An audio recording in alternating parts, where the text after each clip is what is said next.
Ladies and gentlemen, we are running a few minutes behind schedule, but I'm very sure we will catch up. Welcome back from your tea break. I now can feel a heartbeat in the room, which is wonderful. And I congratulate every one of you for making it to the last session. We are almost done, and then we will say our farewells. Just a quick announcement for those who are staying tonight. Since there will be no group dinner or anything organized elsewhere, please have your meals in your hotels and sign the meals onto your hotel bills. That the hotels have already been informed that that is what you're going to do. So please don't starve, have the meals.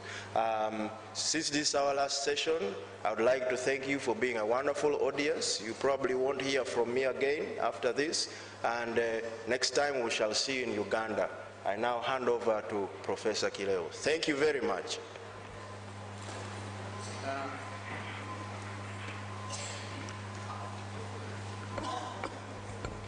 Good morning still. I hope you have had a nice break, and now we are approaching the end of this forum. We are going to have the privilege to have one of us to present the conference declaration. And he has his own style of doing this, and the style is he will be introducing the subject of declaration, and then followed by an appointee from the audience to come and present the French version of the declaration, and then followed by another appointee from the audience to come and present the English version of the declaration. Can you hear me, please? Very well, thank you. And so, without further ado, I will call upon Professor Yusuf Modrabokas to come and deliver the introduction part of the declaration, maybe with some corrections.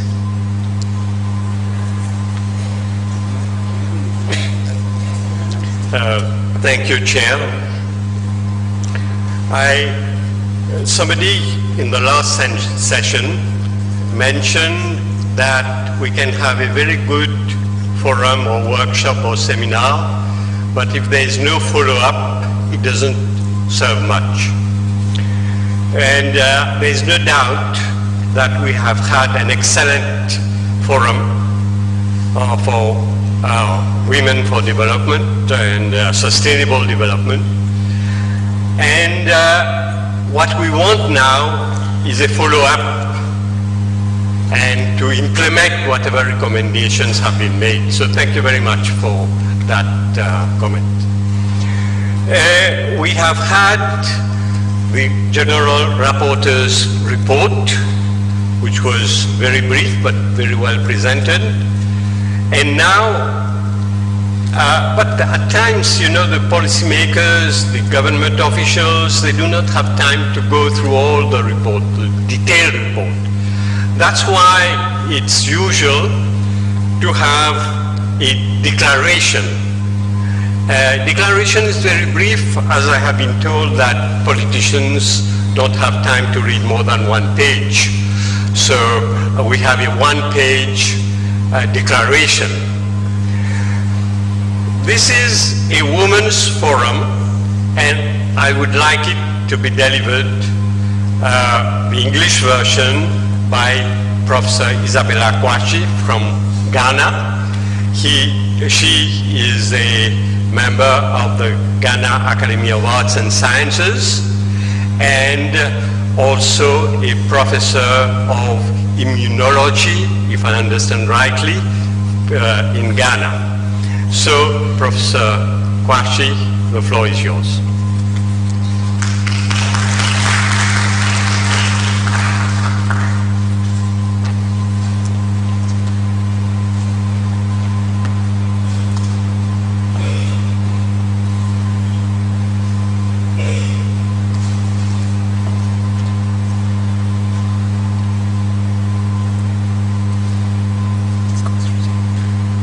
Dar es Salaam Declaration of the 10th of March 2018. Concluding the International Forum on Women and Sustainable Development in Africa, held from the 8th to the 10th of March 2018 in Dar es Salaam, Tanzania, organized by the Network of African Academies, Nasac. The participants made the following declaration in order to enhance the role of women in sustainable development in Africa. Observing Africa's assets in the form of natural resources, human capital, agricultural production, and progress in primary and higher education. The rapid demographic and varying economic growth on the African continent, the persistence of political instability in some regions, the risks associated with climate change, the increase in the number of young people that can be an asset but also a source of instability, and the persistence of gender inequalities in various areas, that poverty and inequality will remain in the absence of good governance. Considering that the African scientific community must play its part in the development of expertise to implement economic growth, that equality of rights between women and men implies free access to a comprehensive education about sexuality, to healthcare, to employment, and to economic and financial resources, and to political and economic responsibilities. That the role of women in social and economic life is paramount. Therefore, their involvement in the process of economic, social, and environmental development of nations is obvious and necessary. That the strong demographic growth in sub-Saharan Africa raises concerns among the states of how to avoid mass unemployment of the upcoming generation.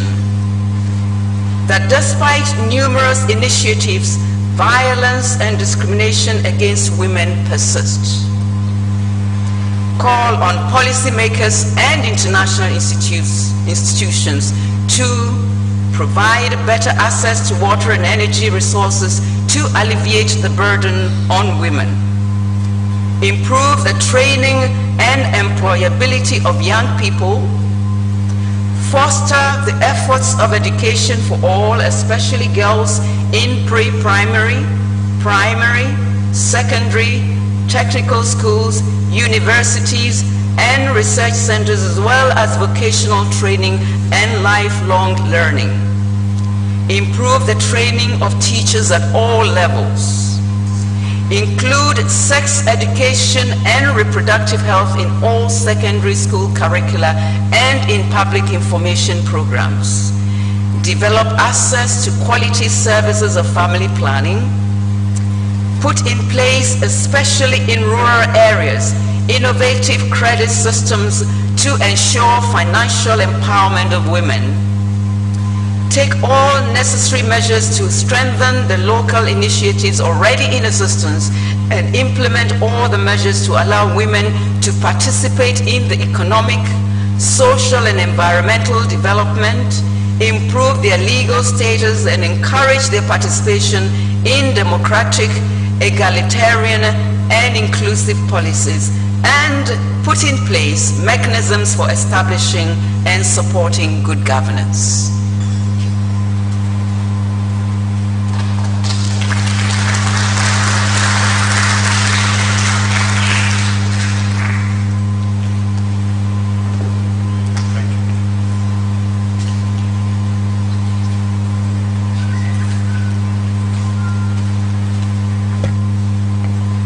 Thank you for that. With some slight interruption, I've had to take this opportunity to welcome our guest of honor who has just arrived, and Honorable Mrs. Bengi Issa from the Prime Minister's office. She is going to be the guest of honor in our closing ceremony, and so I'm taking this opportunity to recognize her presence during this time when we are actually winding up.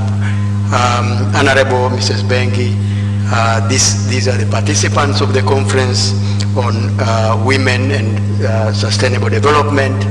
We've been here for the past 3 days, and this is our concluding day, and we have the honor to welcome you to this closing ceremony. And when it comes to the time when you are going to give your closing remarks, we shall let you know. Madam Honorable Mrs. Bengi, you are very welcome to this closing ceremony. Thank you very much. We were in the process of listening to the declaration of this conference, and most unfortunately it will be now in French, the French version, and Professor Yusuf was leading this session, and so you're welcome. Thank you. Yeah, thank you, Chair. Well, you have just heard the English version. Before we open the floor for comments and also for the adoption of the declaration, I would like you to listen to the French version, and I have the pleasure to welcome Professor Barry from Tunisia to read the French part. Thank you.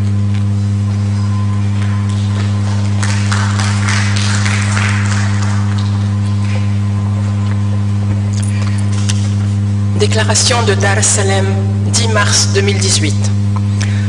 À l'issue du Forum international Femmes et Développement durable en Afrique, organisé du 8 au 10 mars 2018 à Dar es Salaam, Tanzanie, par le réseau des académies scientifiques africaines Nasac, les participantes et les participants ont tenu à présenter la déclaration suivante pour renforcer le rôle des femmes pour le développement durable en Afrique.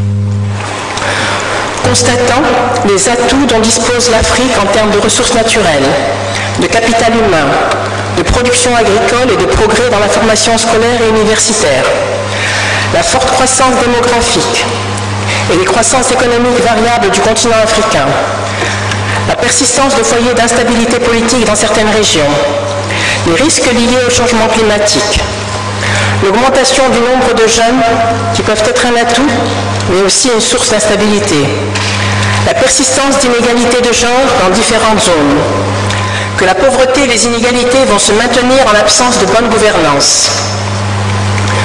Considérant que la communauté scientifique des pays africains doit s'engager dans l'élaboration d'expertises pour que se réalise la croissance économique.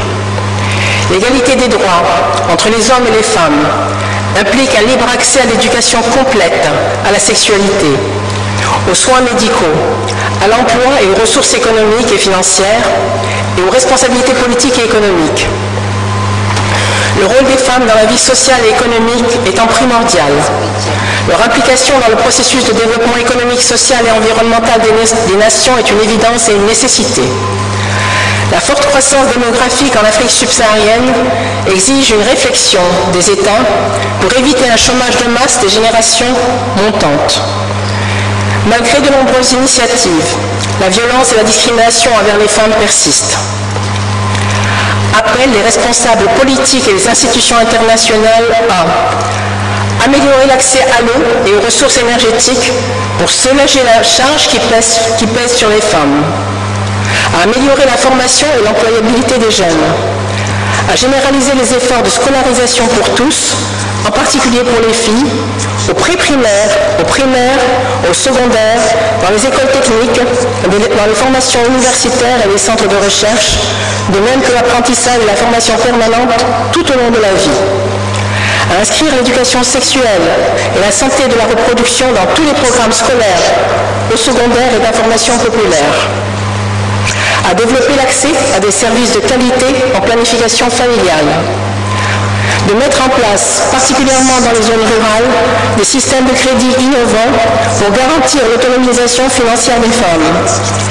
À prendre toutes les mesures nécessaires et renforcer les initiatives locales déjà existantes pour favoriser l'insertion des femmes dans le développement économique, social et environnemental, améliorer leur statut légal et inciter leur participation à une vie politique, démocratique et paritaire, à mettre en place des mécanismes pour établir et soutenir une bonne gouvernance. Merci.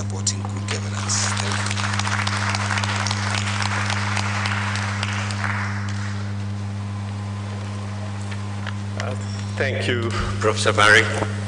Now, of course, it would be good if we have the approval of the audience here for this declaration, which will be communicated, of course, to the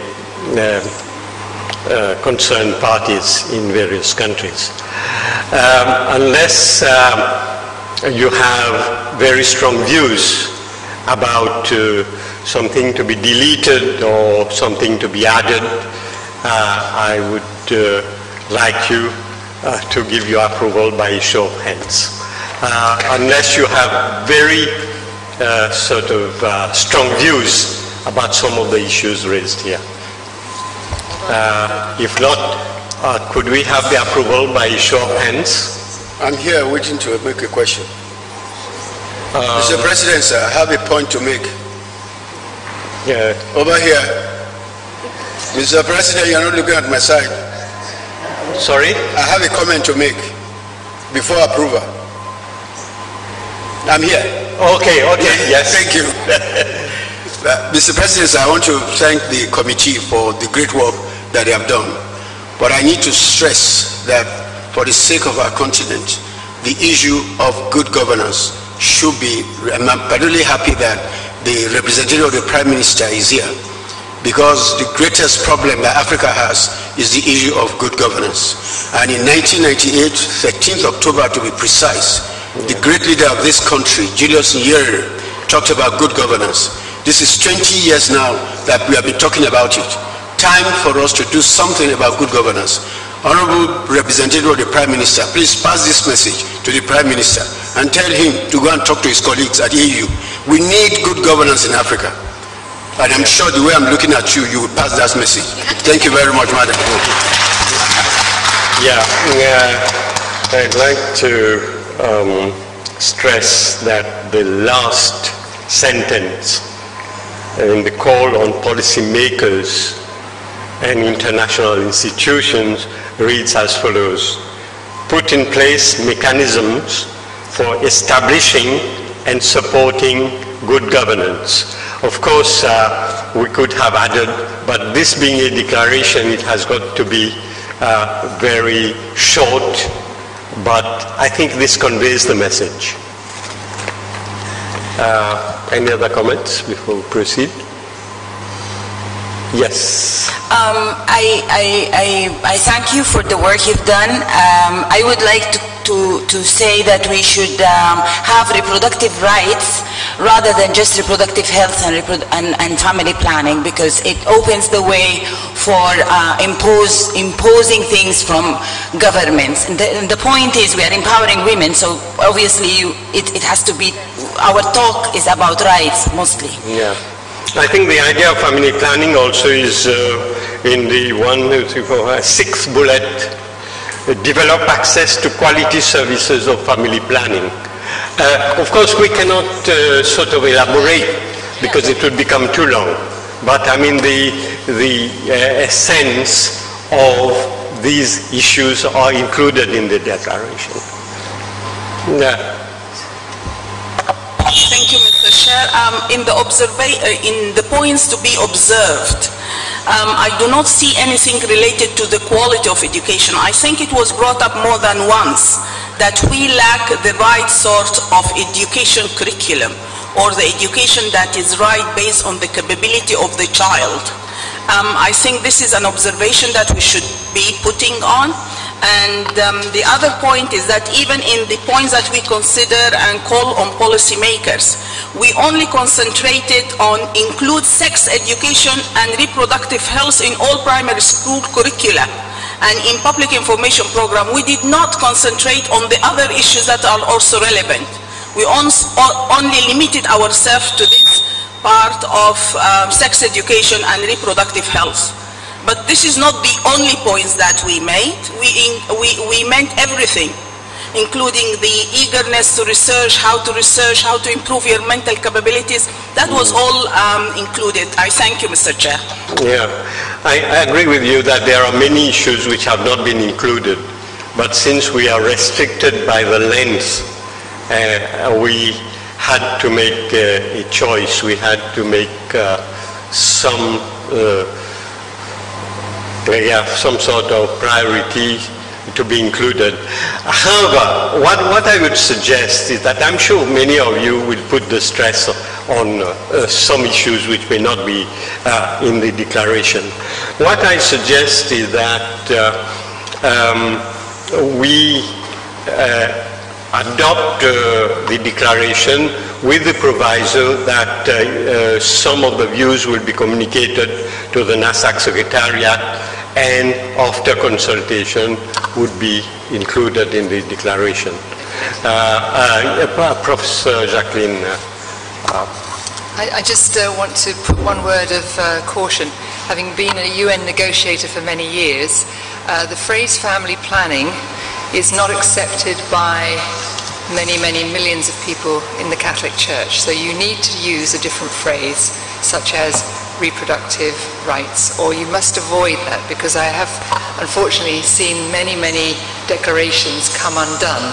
So I think a sensitivity test on the whole declaration could mean that it would be taken up much more easily by many governments. So just a word of caution. Sorry, I think the sound is fairly bad here. Yes, can you? Let me just repeat. Can you repeat your consent, please? I will repeat it. Having spent many years negotiating in the UN and EU and other places, there are some key words that you use which are highly sensitive. And if we want this to be taken up by governments, because that's part of the plan, I would suggest that maybe the Secretariat does a really good read-through, like the phrase family planning. It's just one example, just to make sure that we don't get roadblocks on the way, and that actually it becomes part of that kind of language, which means it will go much more forcefully into government thinking.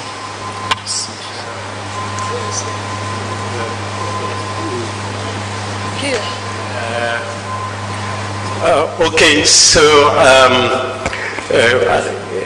it needs some editing with some sensitive words removed or reworded, and so I suggest that the Secretariat take it, and maybe we'll consult you. I mean, well, you have been at UNEP for a long time, so you know about these sensitive words. I have been in UN as well for quite some time, but in a different field. Yes, I think this point is taken, and the Secretariat will look at it and do some rewording. Thank you. Thank you for that input. With this, okay, yeah. Yes, thank you, Mr. Chair, thank you. I would like also to raise the issue of sensitivity to sex education, to give more chances to implementation by the government. I said I would like also to the Secretariat to give more attention to the sensitivity of sex education, to give more chances for adoption and implementation by governments as far as Niger is concerned. I don't know how it is rendered in French, how it is rendered, sex education in English. What was the French, how did it came out in French in the declaration? I just wanted to be sure. So we can maybe, if we can be added on the consultation list. Thank you. Is it taken into account? It's being translated to éducation sexuelle, sex education in the French text. I think I will refer to Professor Barry.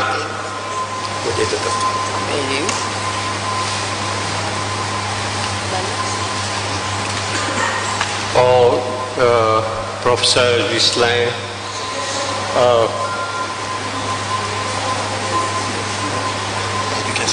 l'éducation sexuelle. Comment? Ah, la sexualité. La sexualité. L'éducation à la complète à la sexualité. Voilà. L'éducation à la sexualité. L'éducation. She has proposed to translate as éducation complète à la sexualité. Yeah, I think it could be. But there are some remarks. On pourrait peut-être traduire ça aussi par éducation à la santé de la reproduction. Oui, ça peut donner plus de chance. Dans les documents des Nations Unies et autres, UNFPA, Division de la population, le terme c'est éducation sexuelle et reproductive, ok? Oui. Le problème c'est éducation sexuelle et reproductive peut recouvrir des réalités différentes. Ça peut être l'apprentissage du corps, ça peut être l'information sur comment viennent les règles, ça peut être, je veux dire, la manière dont ces programmes sont définis dépendent de chacun des pays. Alors il ne faut pas oublier que nous sommes ici dans un forum de scientifiques, etc. On n'est pas aux Nations Unies pour refléter les points de vue des gouvernements. On est ici pour refléter les points de vue en tant que scientifique et en tant que citoyen. Donc je crois qu'effectivement il faut éviter les mots sensibles, le terme planification familiale est effectivement discuté, mais les Nations Unies c'est au moins une dizaine d'organisations. Ceci dit, la planification familiale, ça veut bien dire, comme l'a dit ce matin notre collègue de Tunisie, ça veut dire aussi que les femmes se prennent en charge, etc., de manière informée, de manière responsable, et sans contrainte. Je veux dire, il y a tout un tas d'instruments internationaux à ce sujet qui sont très clairs, et je crois que le texte, il est dans sa formulation actuelle, en tout cas c'est mon avis, relativement prudent, et qui laisse toute liberté au niveau individuel et au niveau des gouvernements pour appliquer ces recommandations de la manière la plus appropriée par rapport à leur contexte depending on their individual context. Thank you. Thank you. Any other comment? Yes.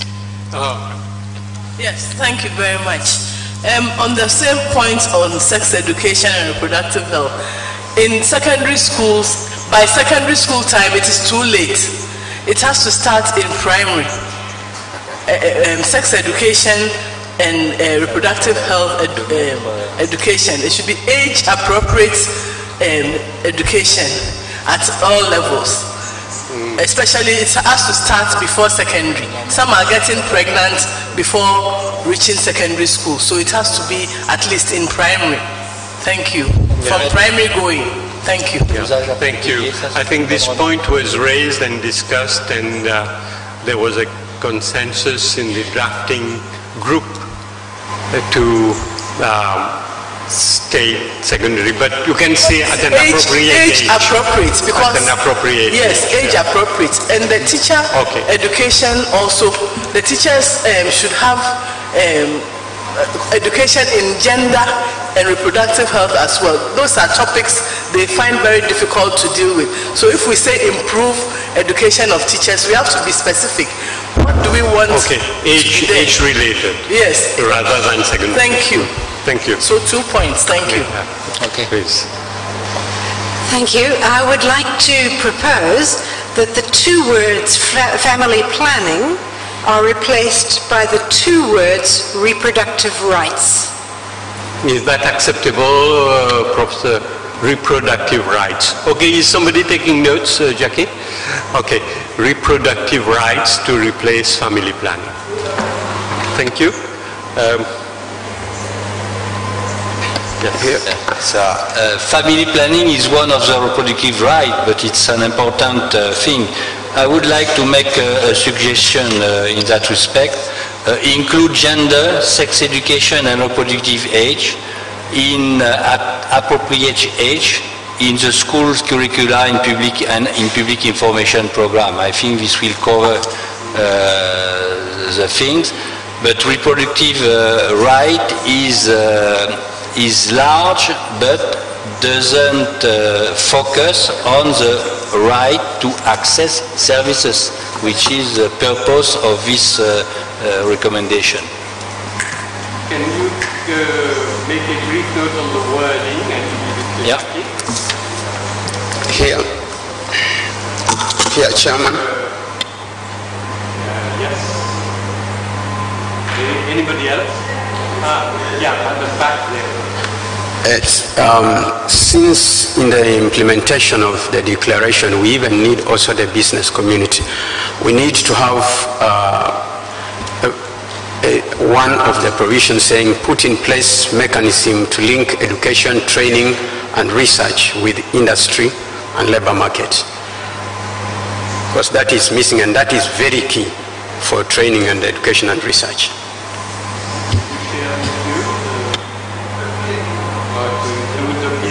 Yes. This side, sir.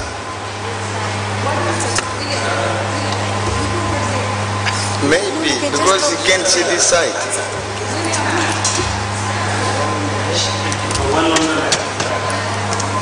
Yes, sir.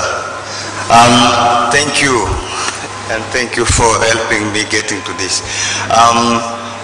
There is a recommendation there reading about credit to women in rural areas. Then I was like suggesting one of the problems in rural areas based on the fact of tradition and the culture. So if you take man to credit, whereby there is still those problems, don't you see we lose that money if people will invest in that sector? To improve, I was suggesting maybe in that recommendation there should be something about the fighting those barriers related to traditions and the culture plus those credit. What I mean is having a space whereby there is no any barrier for women to do their things, and the tradition and the culture is the problems. We remove that, and then the credit will work out well in your recommendation. Thank you.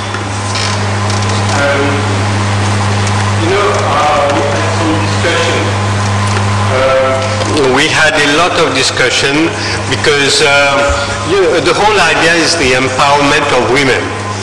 And in many countries like Bangladesh, they do a lot of microcredits. But during the course of discussions, we thought that microcredit may not be sufficient.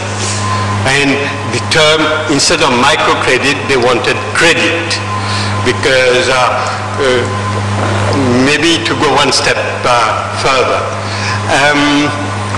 We did not talk much about the traditional aspect, because this is maybe very country specific, but we talked about credit instead of microcredit.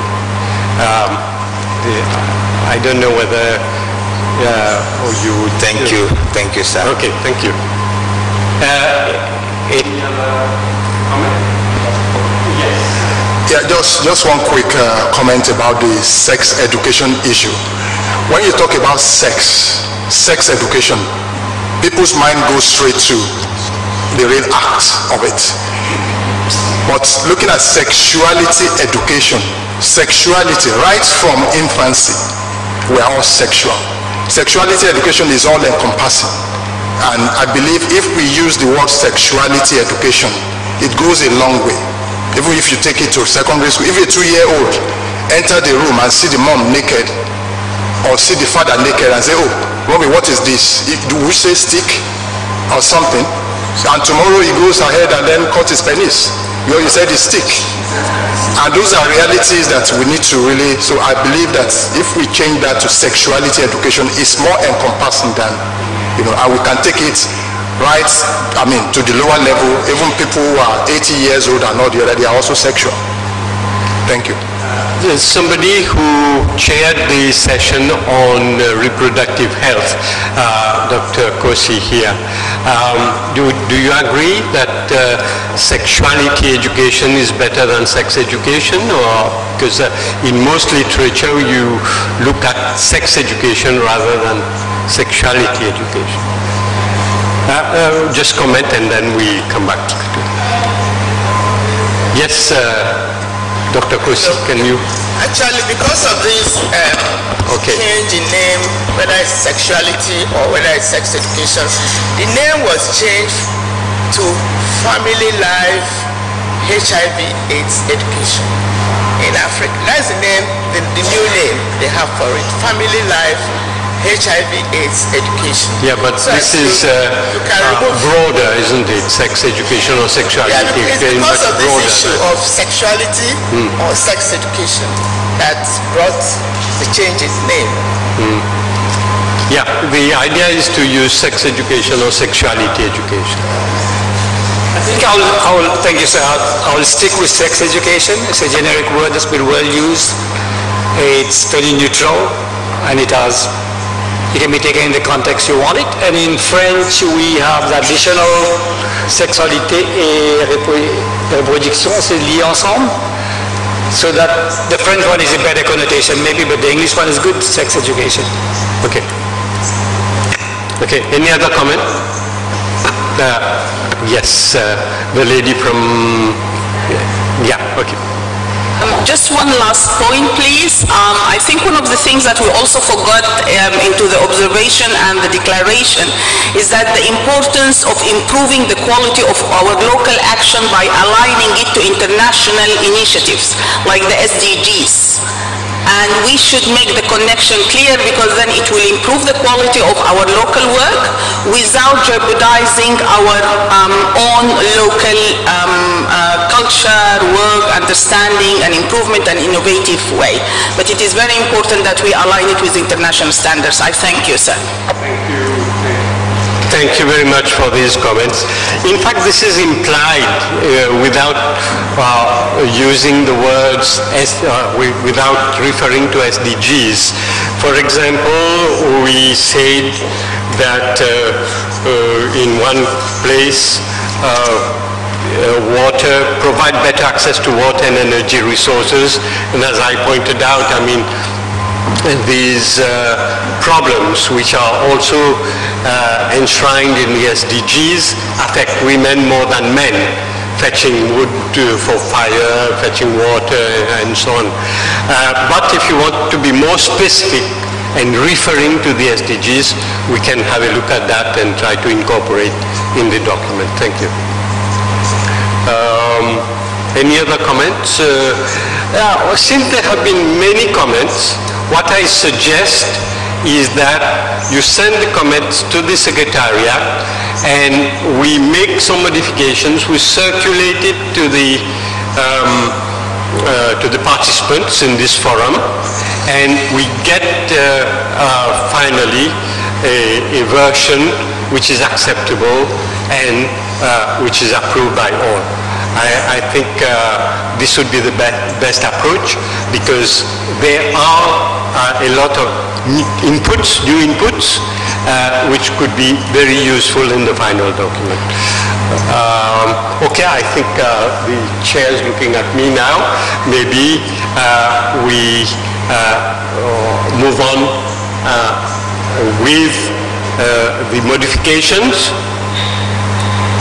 We start with the modifications, we circulate it to all participants, and we get a final version which can be adopted. Mr. Chairman, I think that is a long. We have really put in enough, if you allow me to say this, we have put in enough information. The committee has had. I don't see any reason why we should circulate now a draft, all of us, to type back. I suggest you just finish as you are finished, continue with the final draft at that committee level, please. And I propose adoption of this declaration.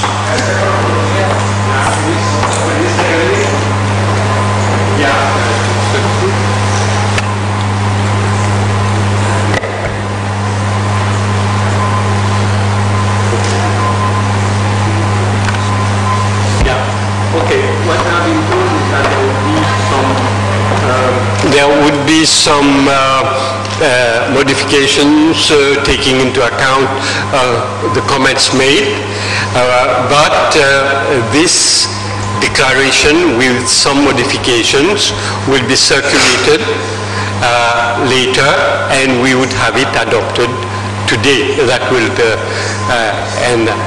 okay, with some of the inputs from participants. Is that reasonable? Yes. Je voudrais simplement féliciter et remercier le comité de rédaction qui a fait un excellent travail. Merci. Au nom des... Okay, so thank you very much. I think that's how we proceed. But we will get a final version for adoption before 12:30. No? Okay. Mr. Chairman, I said this and I like to... You want to say something? Yes, that we adopt the report. We have just clapped for it.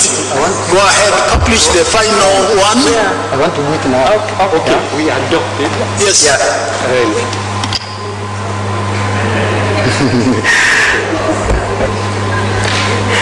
I know some of these things are controversial, but I'm sure the men and women who are here have considered this very positively. This is my understanding.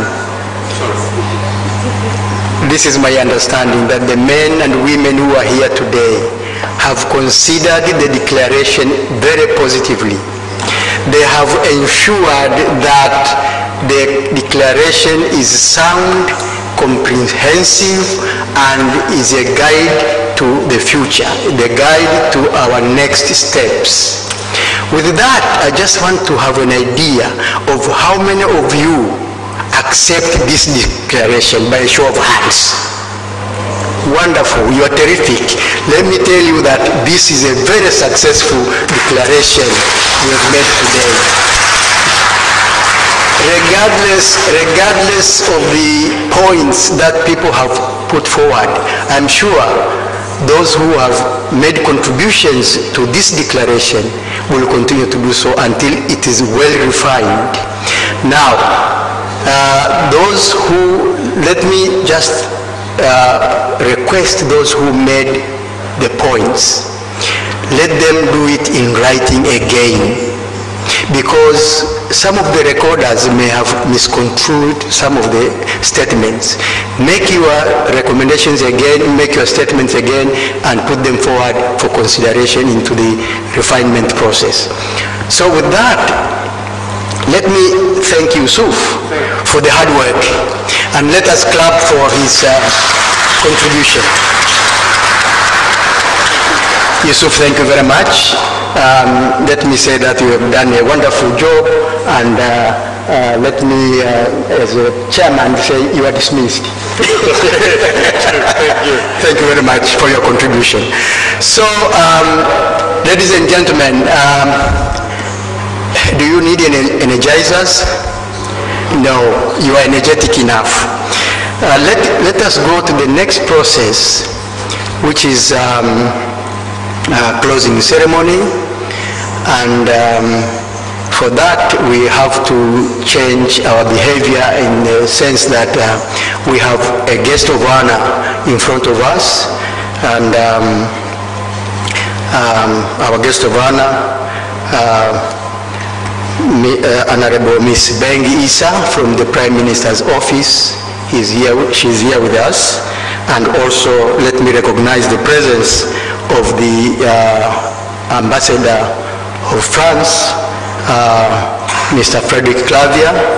He's also here with us, seated the third from your right. And ladies and gentlemen, I think this is a process, it's an official closing ceremony process. We should listen to the various speakers in the closing ceremony.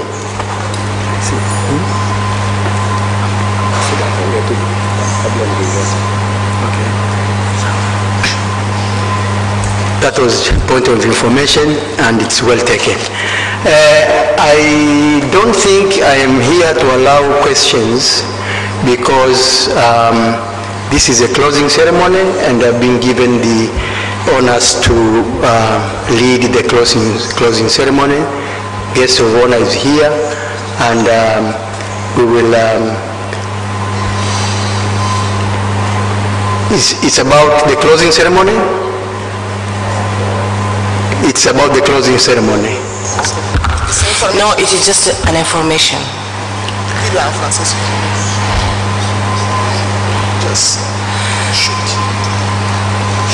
It is just an information.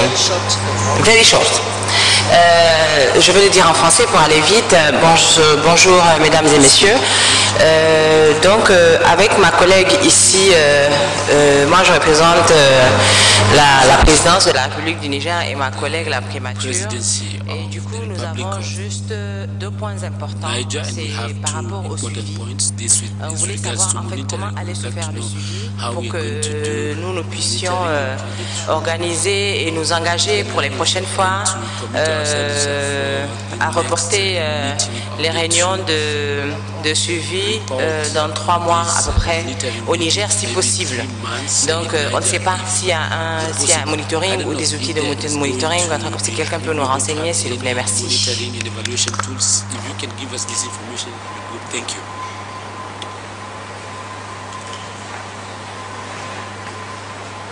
Thank you for that point, and I'm sorry I could not catch the first few words of French, but what I know is my French is very limited, but I will not be unable to ask for chicken if I need one, and I think one of the things that I should say is I like demi poulet. Thank you for the French part of it. So that point is well taken. I'm sure people were, because of the simultaneous translation that was available, people understood very well her point. So without further ado then, let me go into the next closing remarks. Madam Honorable Mrs. Beng Issa from the Prime Minister's office. This is the closing ceremony, and as I told you before, we have our participants from various countries and from various African and French academies of science representatives who are here, and many Tanzanians who are members of the Tanzania Academy of Science. With that, I would want the guest of honor to listen to some of the remarks from the delegates who are here at the high table. That will be, we will start with Brigitte Francoise, who is going to give us closing remarks on behalf of the Nasac Women for Science Working Group, and then we will follow with the French Academy of Science COPED President, who is Professor Pierre Yoga, and then we will follow with closing remarks from the Network of African Science Academies Secretary General Benny Pityama, and then we will follow with some closing remarks from the French Ambassador Frederic Clavier, and then we will have the privilege of listening to the guest of honor, some of the remarks that she has from the Prime Minister's office on behalf of the government. And then finally we shall receive vote of thanks from Professor Godwin Dorsey, who is seated at the end of this high table. Ladies and gentlemen, now we have Brigitte Francoise. This is, I've been trained to speak French. Brigitte Françoise, you are welcome to the podium to deliver your closing remarks. You are welcome. Thank you, Chair.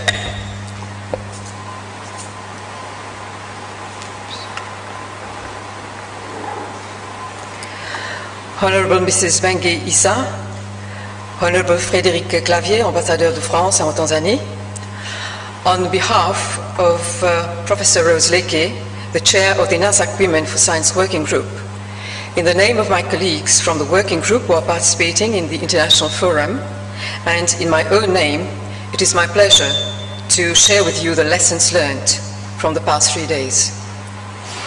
If you allow me, Chair, I will focus my intervention this morning along 2 lines. 1, the value addition following the forum. What are the insights gained, the take-home messages from the forum?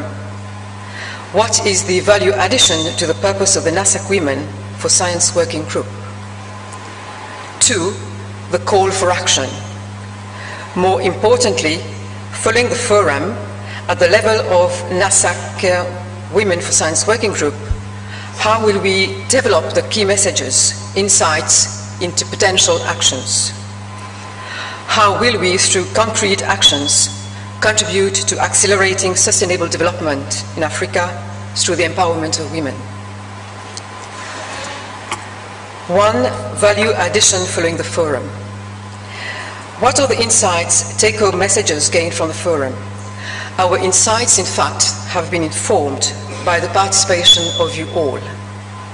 More than 150 participants from 25 different countries, different cultural, social, economic backgrounds, men and women, drawn from different professional backgrounds, thinking together, confronting our ideas, and beginning together our 3-day journey with an end in mind.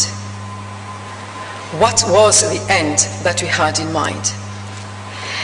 The end that we all had in mind when we came to the forum was precisely that we need to map our journey to abolish the inequalities, the discrimination between men and women. It simply is a question of human dignity, modernity, to quote Professor François Gros.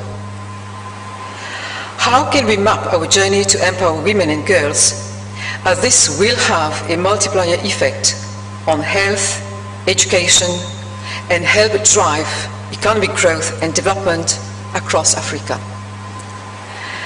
I will refer here to the finest words of goodness, motivation, optimism, and hope that have characterized the intervention of Professor François Gros from the French Academy of Sciences, COPED, in the video that was shared with all of us.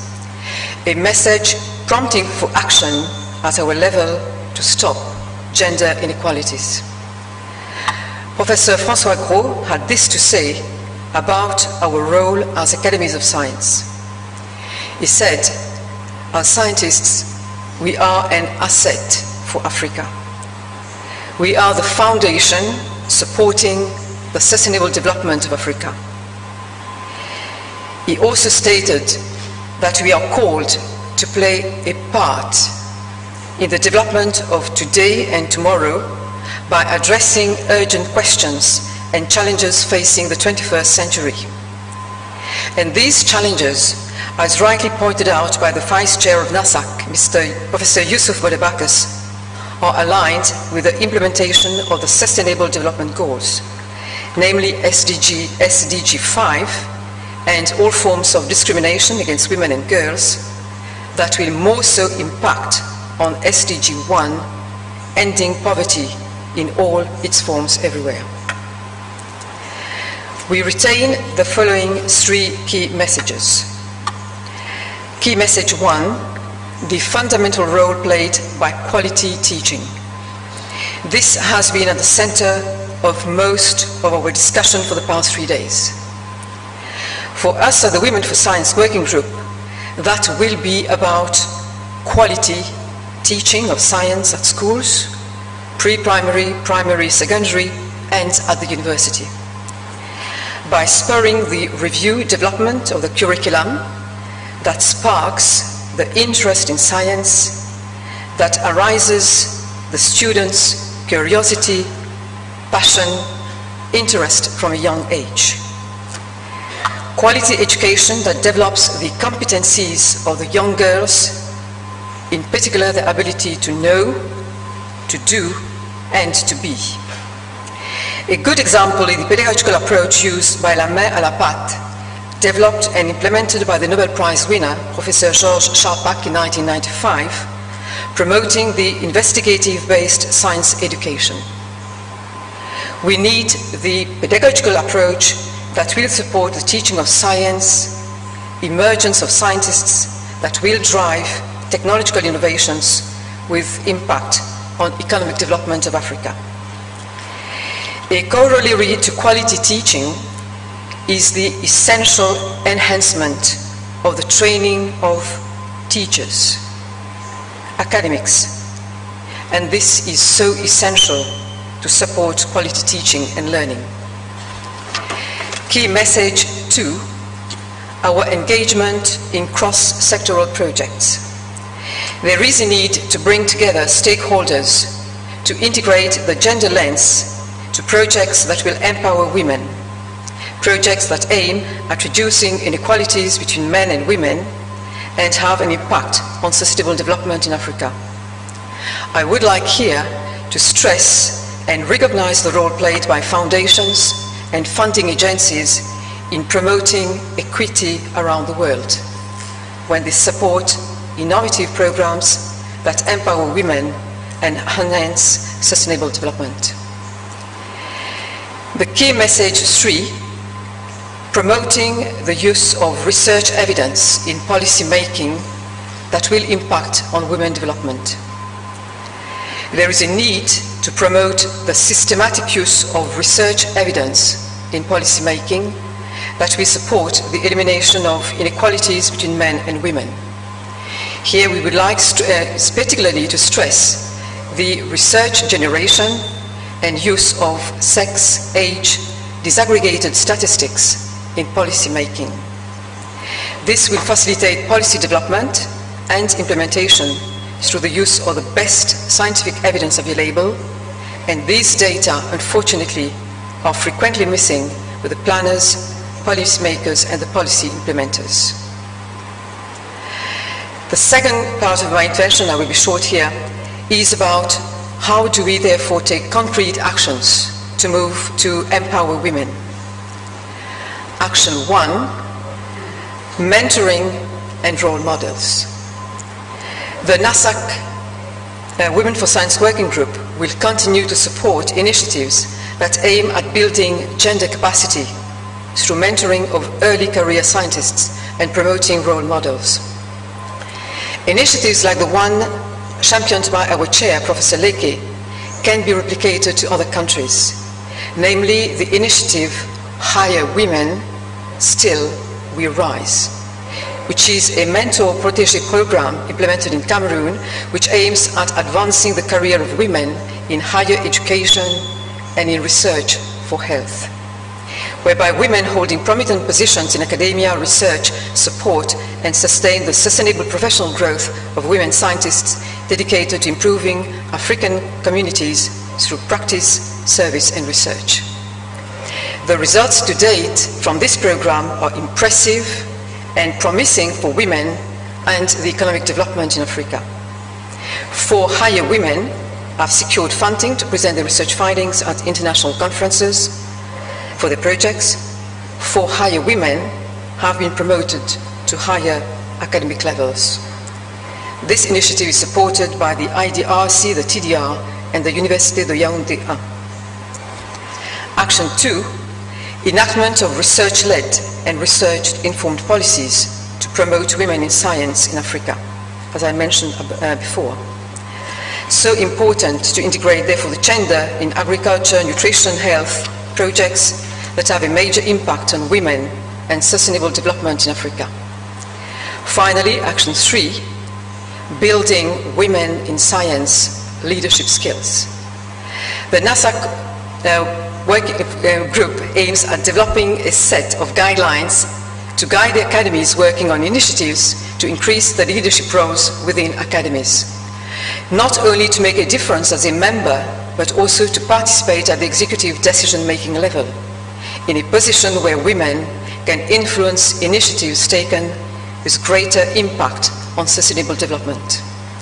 We heard during the forum that women have got attributes, attention to detail, their resilience, gardien des valeurs, like a custodian of values. We need to increase the number of women holding science leadership positions. The environment to support our action will be through the fostering of strong partnerships with funding institutions to strengthen women empowerment. To end, I wish to thank the organizers, the valued partners, and all the participants. The quality of your inputs has made a difference in advancing our pursuit to reduce and end discrimination against women and girls and empower women for sustainable development in Africa. Asante, thank you, merci.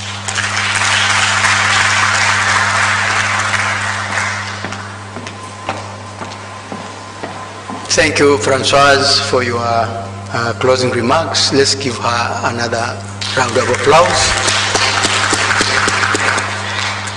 Thank you very much. Let's go to the next delegate who is going to give us the closing remarks. And this is none other than Professor Pierre Auga from the French Academy of Sciences, President COPED. Merci. Bonjour à tous. Votre Excellence, Monsieur l'ambassadeur de France en Tanzanie, Madame la représentante du Premier ministre de Tanzanie, Madame Benkissa, Madame la présidente de l'Académie des sciences de Tanzanie, Madame Esther Mwekambo, Monsieur le vice-président du Nasac, Monsieur le docteur Vice President of Nasac, Dr. Yusuf Mudarbakus. Dear colleagues, dear friends, ladies and gentlemen, good morning. I would like first of all to start by thanking the following: the Tanzanian Academy of Sciences for their hospitality and their warm welcome in this country. Je voudrais tout particulièrement remercier particularly thank Nasac, the President, Mr. Bousbina, who was not here with us, and Madame Jackie Kado, Executive Director of Nasac, for the perfect organization of this international forum on women and sustainable development in Africa.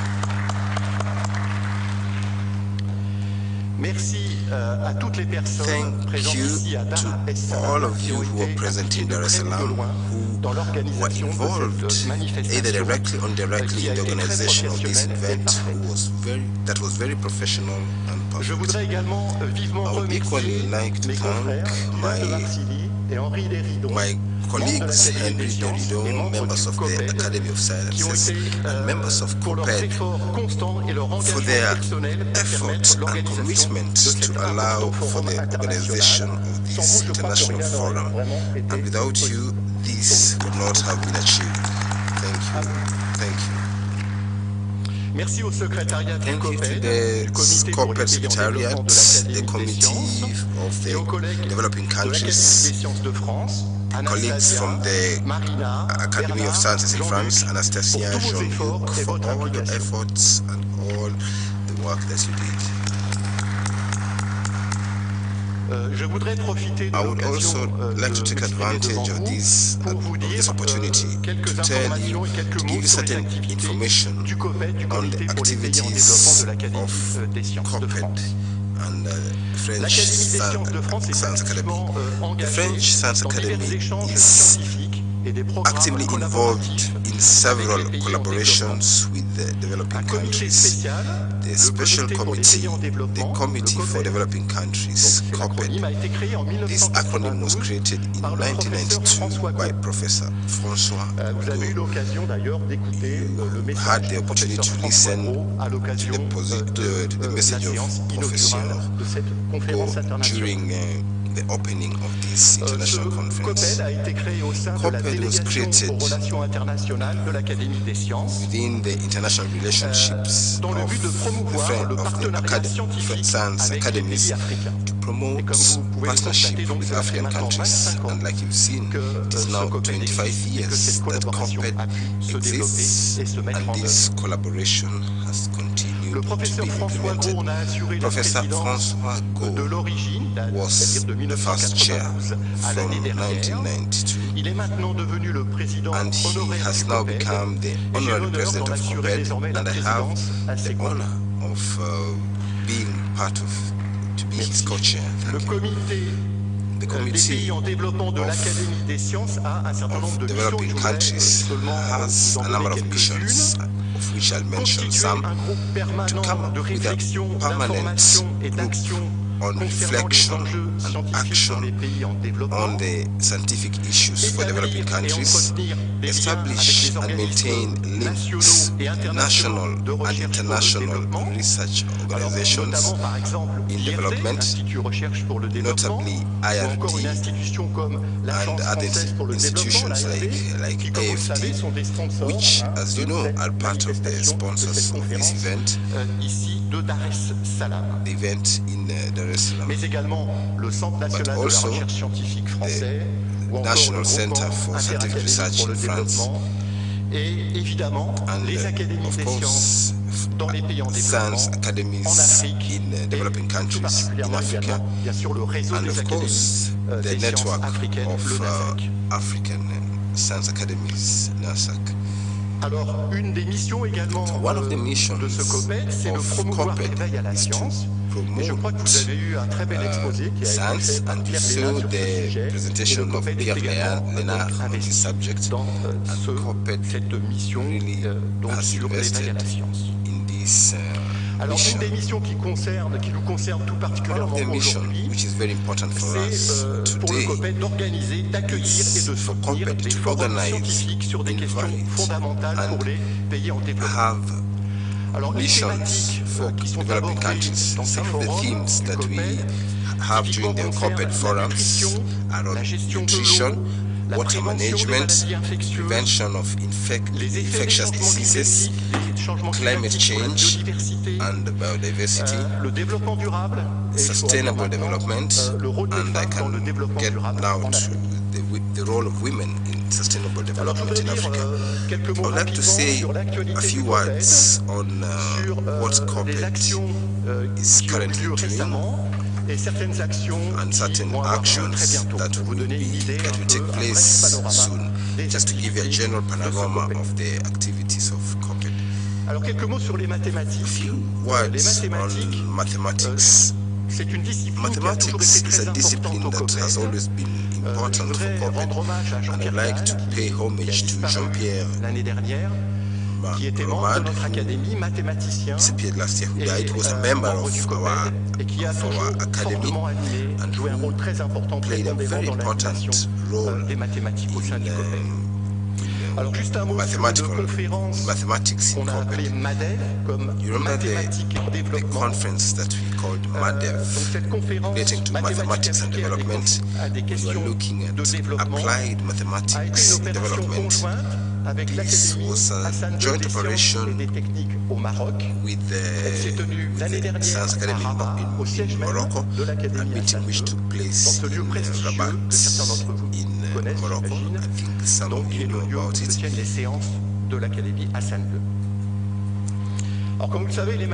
as you know, mathematics plays a more and increasingly important role in several disciplines, and consequently this conference had 7 important themes: mathematics applied in epidemiology, to forests, energy, marine resource management. For example, marine resource management is very important for several developing countries that have marine resources and for which fishing represents an important economic activity that contributes to their GDP. More than half of the participants in this conference were Africans and young African researchers. Une implication forte des chercheurs africains et des jeunes chercheurs africains et des pays en développement. Alors, un mot sur le futur MADEV.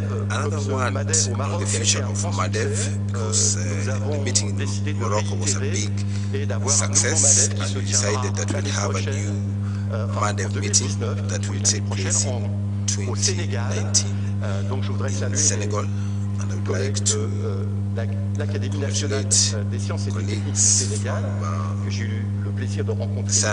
Donc c'est une opération qui sera faite conjointement avec votre académie. This is an operation that will hold jointly with your academy that will happen qui se trouve à Diamniadio l'année prochaine. In Senegal next year. Alors quelques mots sur la chimie. La chimie aussi est une discipline qui est très importante au COPED. Nous allons avoir l'année prochaine un forum international sur la chimie face aux défis sanitaires et environnementaux en Afrique. Ça va se dérouler au Congo-Brazzaville et la thématique porte sur la chimie qui permet de faire face aux risques sanitaires et environnementaux en cas d'événements exceptionnels en rétablissant un environnement sain qui est la condition essentielle pour assurer la santé des populations.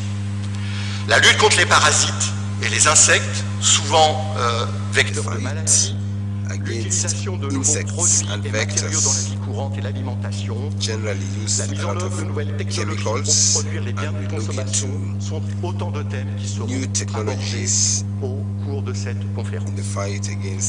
Et pour terminer sur les actualités, je voudrais dire qu'à la fin de ce mois, nous avons un mini-forum qui sera suivi une conférence internationale sur l'écologie et la conservation des forêts. Le mini-forum est organisé conjointement avec le Muséum national d'histoire naturelle with the Museum of Paris, and we're going to do an inventory, forest management, sustainable forest management.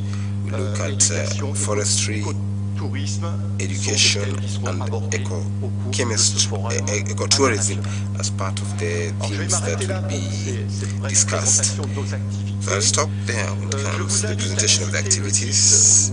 I invite you to consult the COPED website, which has a link, Science Academies, French Science Academies website.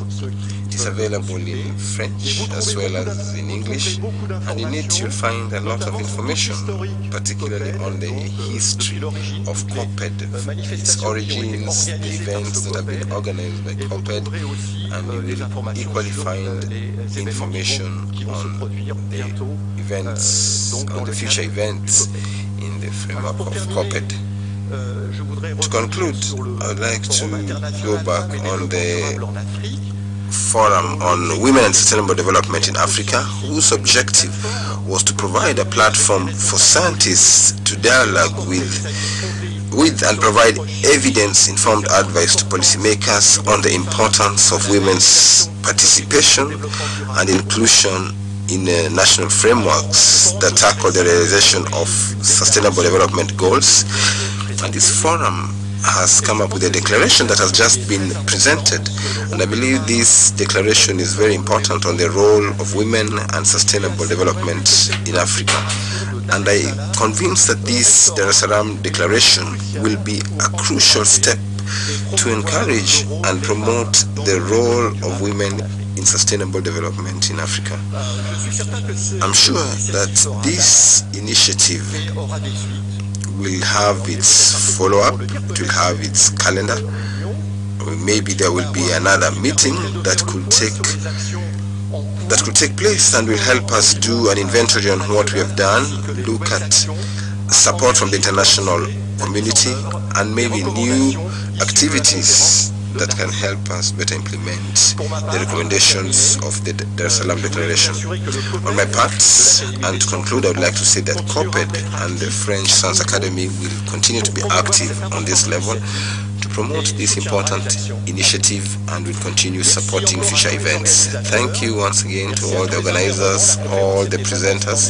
The conference was indeed splendid, with very good participation, and I would like to thank you for your attention. Merci beaucoup. Thank you very much, Professor Pierre, for your wonderful closing remarks. And let me inform your audience that Professor Pierre is exactly 2 days old. For those who were at the ambassador's residence 2 days ago, witnessed this event when Professor Pierre was born. So with that, I would thank Professor Pierre for thanking everyone, particularly the President of the Tanzania Academy of Science, Professor Maikambo. Please give another round of applause.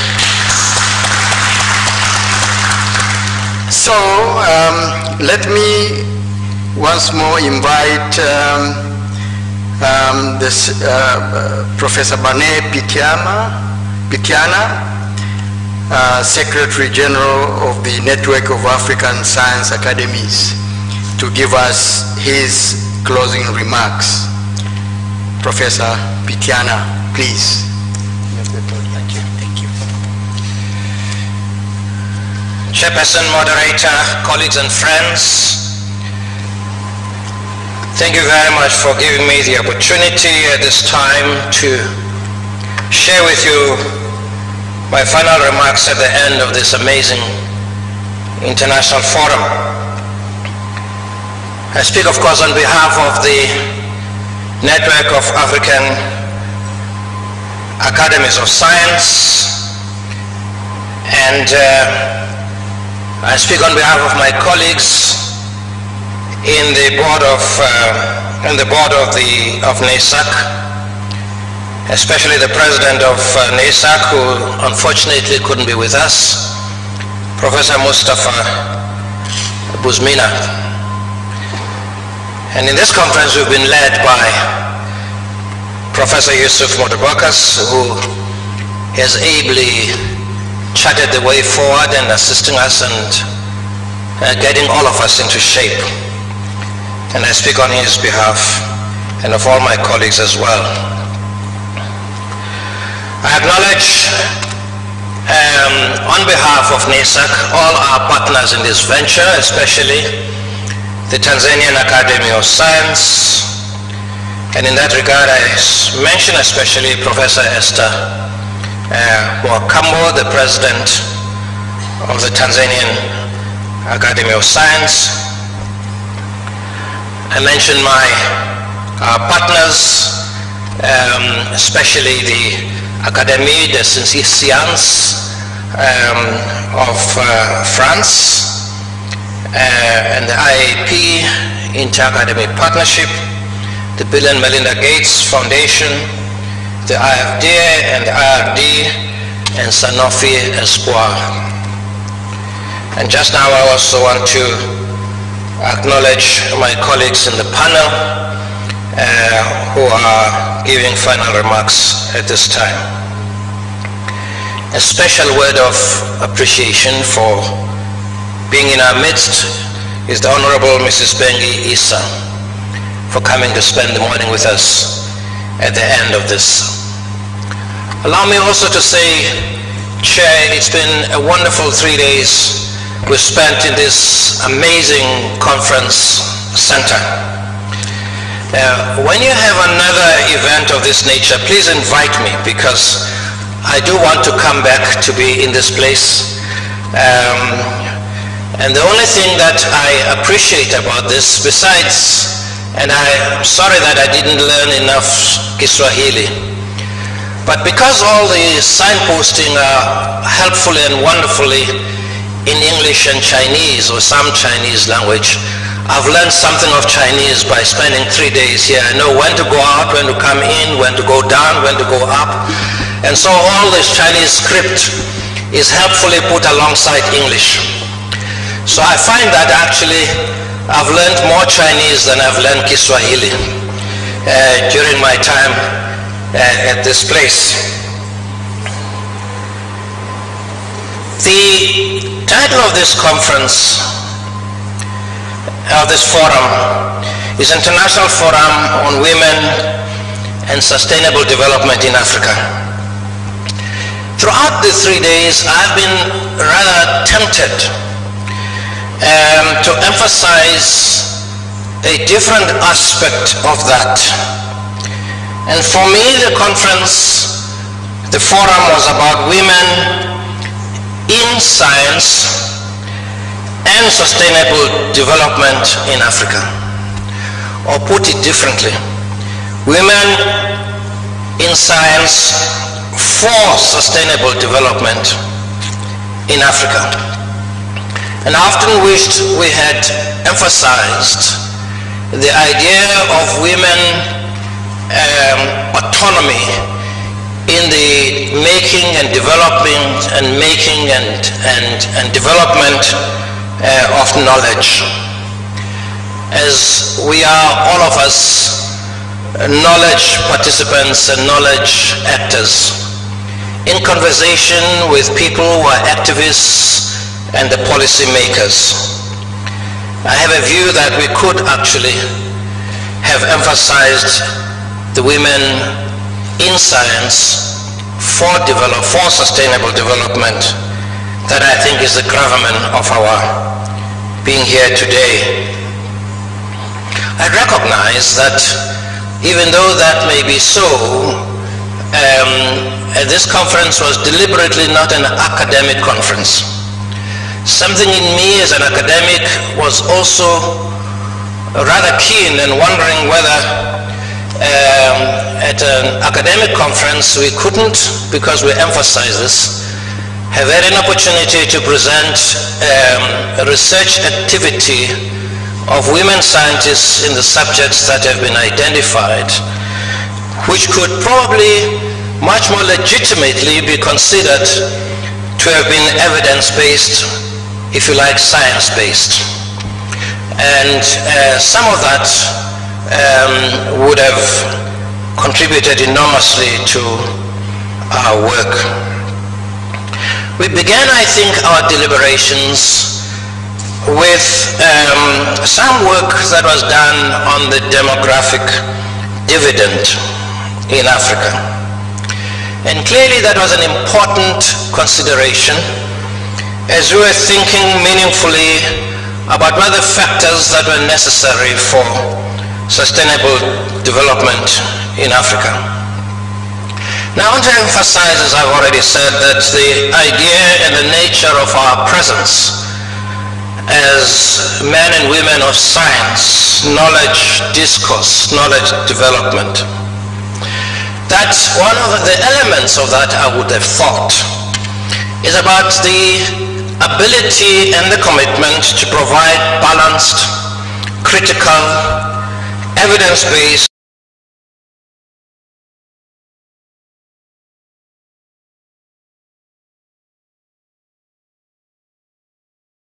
images and activities of knowledge, but at the same time those that are as equally disturbing and disruptive if we're going to be able at all to make progress. And those are the elements that I want to put up front. And so because of the nature of the deliberations, we couldn't do much or all of those. And yet I would have thought that as we go out of here, we ask ourselves the critical question as to what extent have we advanced the way in which society at large, policymakers, governments, and universities have been provoked to think afresh, differently, anew, advanced, turnaround in terms of strategies for achieving the objectives that we have set. But by its nature, when I put it like that, I'm also saying that we need to recognize that these issues by their nature are never simple. They are complex. And they are almost always not amenable to easy solutions.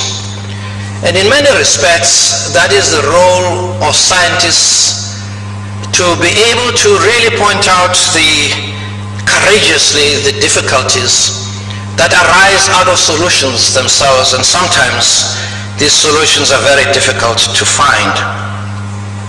Just a few examples.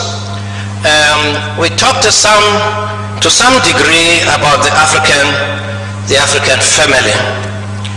But as a social scientist, of course, the African family and the changing dynamics of the African family and the changing nature of what it is to be African in terms of the changing identity of being African. And I had a sense also that somehow this idea of being African was not being examined seriously enough. And therefore the idea, for example, of sizing and spacing of birth, and sometimes called family planning or birth control, depending where you stand. I've often wondered at times the way we talk about sex and sexuality. Somehow in some religious way, we tend to give the impression that sex and sexuality is something that should cause us to feel uneasy if unworthy. You know, I like to think that sex and sexual life is a pleasurable activity. It's an essence of what it is to be human. And somehow we create the impression that there's just something not quite right about sex because it produces too many children. As if there's something essentially wrong about children. But the idea is about the essence of what it is to be human.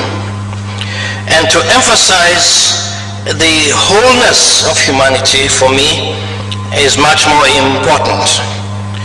And therefore, reproductive life and rights thereof are important and are worthy of affirmation. Finally, I think that we could have done more, and I wish we had, about emphasizing not just always women as victims. I wish that we could emphasize more the idea of women as agents of change and transformation. If you like, an autonomous idea of what it is to be woman, how do you even imagine a better and a different world and become the agent of that rather than the victim. For far too much, I think, we are inclined to see being woman is about being a victim. That may be true to some degree, but maybe what we want to emphasize is the agency of the radical agency of women to change and challenge the world as it should be. Now, when I talk about women in science, I think we need to, and some of it we have done, to celebrate being woman, not feel victim, not feel a need for pity, not feel a need to watch and to live in fear. The idea of celebrating the woman in us and the considerable achievements that being woman and women have made in the lives of our families, of our societies, and of our countries. To celebrate the achievements that women have done in science and in technology and in advancement of knowledge and of learning. We need to recognize also that in order to do that celebration, we need to recognize, I think, that there is a challenge, that remains a challenge, to remove barriers to this humanhood of women, to understand what it is that stands in the way of realizing the full humanity of what it is to be human, to recognize what is working and what is not working, to understand why it is not working and how the barriers can be overcome. And therefore we need to understand the duty to seize the opportunities that present themselves and to recognize opportunities when they become opportunities, to recognize barriers when they are barriers, and to see how we can create even more and better opportunities. We call this a conference of, in my language, of women in science for sustainable development.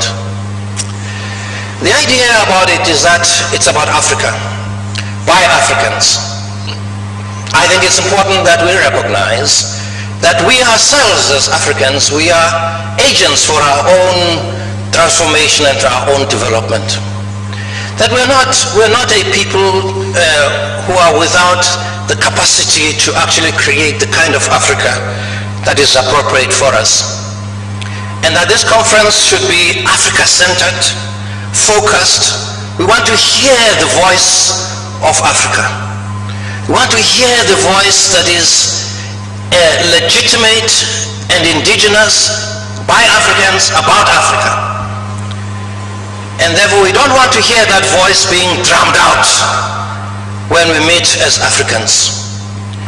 It's about time we recognize the autonomy, therefore, of Africans to drive their own development. We've got partners, and partners have got a complementary role. There are all kinds of reasons why that should be so. They have a complementary role. But the partners need to recognize that for partners to actually serve Africa, they need to serve the agenda of the people of Africa. That is why we talk about the African Renaissance. And so this forum, therefore, has got a lot of unfinished business. And this unfinished business is exactly about how do we actually claim the space of being African, of being women, of being scientists for the benefit of Africa. Thank you.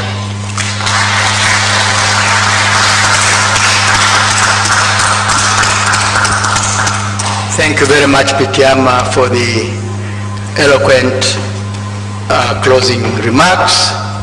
And thank you for stressing the fact that women should be agents of change rather than victims. But of course, they should celebrate. This is what you said, and I'm adding the statement that as they celebrate, they should invite men. Okay, let's go to the, let's give another clap, round of claps, please. And then let me invite the ambassador of France to Tanzania, Honorable Frederick Clavier, to come and give us his closing remarks.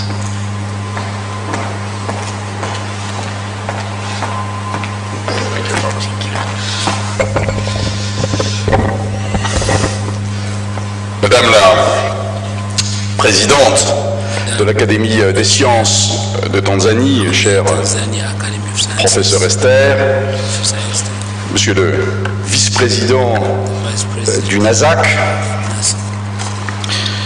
Madame la représentante du Premier ministre, Mesdames et Messieurs les chercheurs, experts, mes chers amis, vos débats au cours de ces 3 jours qui ont été d'une très grande qualité intellectuelle. Pour cela, d'abord, je voudrais vous en féliciter parce que vous avez réussi à mixer un grand nombre de délégations venant d'Afrique francophone, d'Afrique anglophone, d'Afrique lusophone, cette ambition continentale.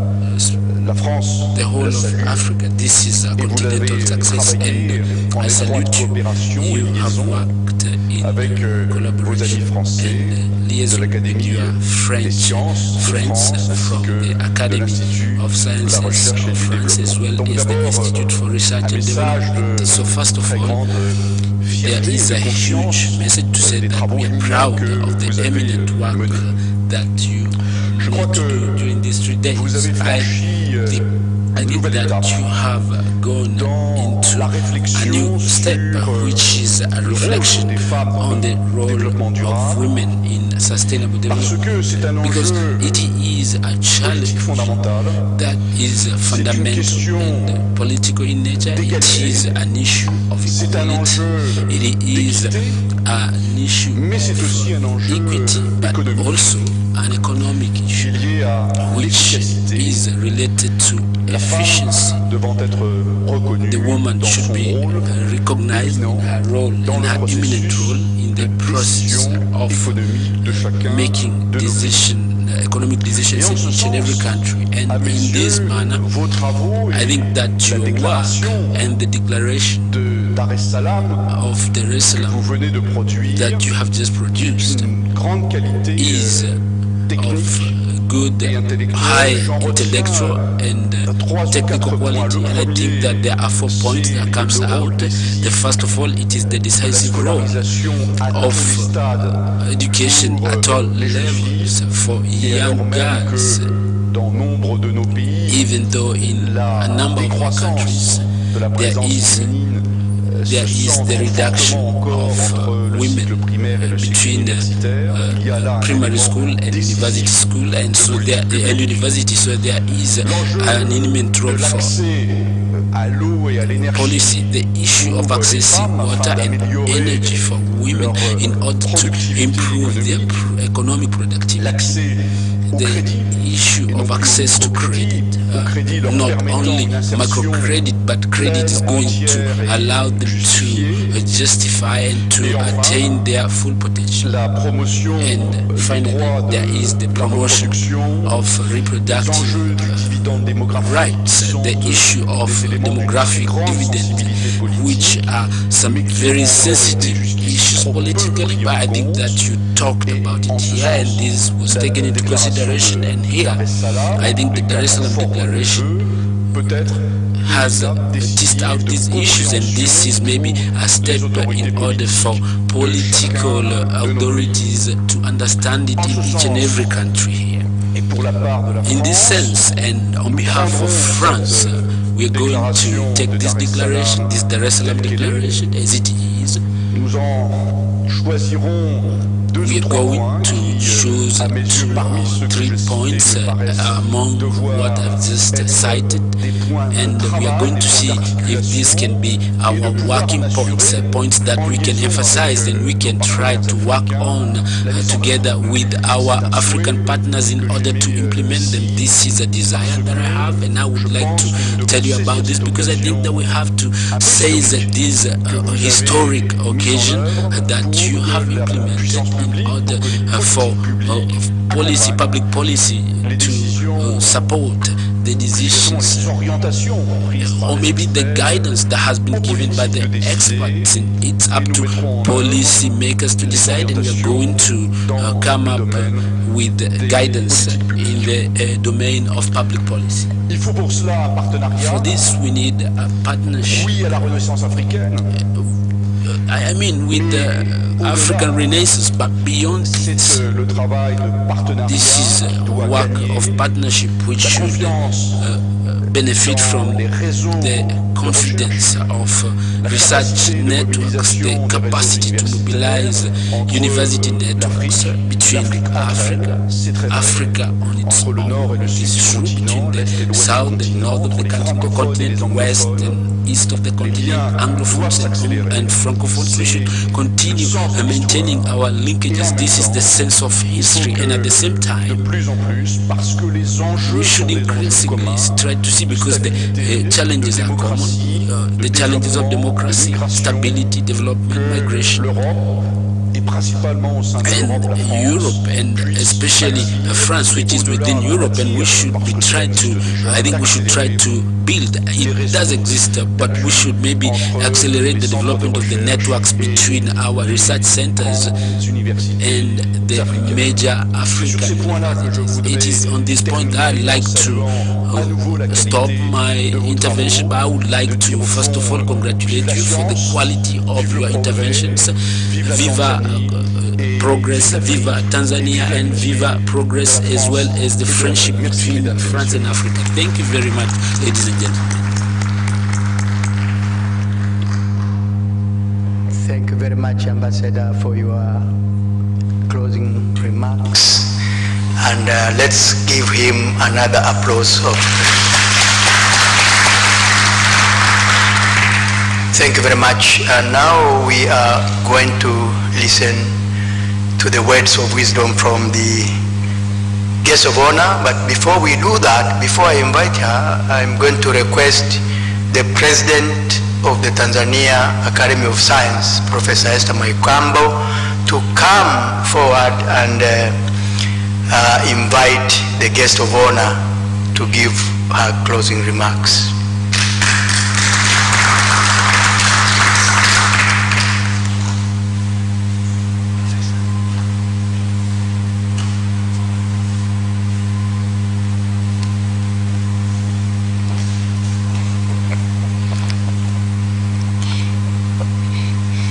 Good morning, participants of this conference.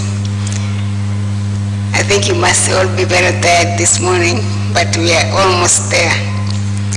We haven't heard about the declaration. I don't think we can worry now. We are almost over. We've achieved the mission of our meeting. Thank you all very much.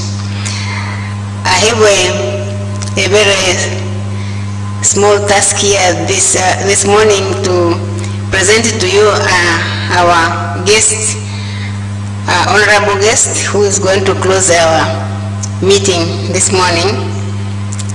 And before I call upon her to do so, let me say briefly about who she is. Our honorable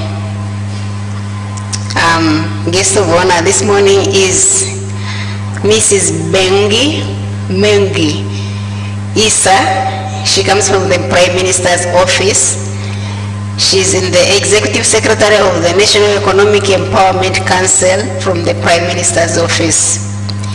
She's also the chairperson of the Tanzania Women's Bank and the chairperson of the board of Tanzania Entrepreneurship Competitive Center.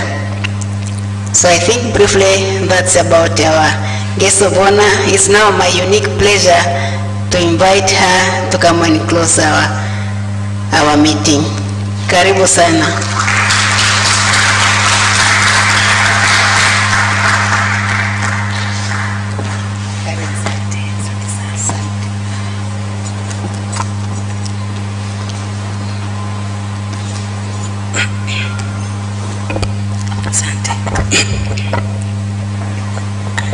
Good afternoon.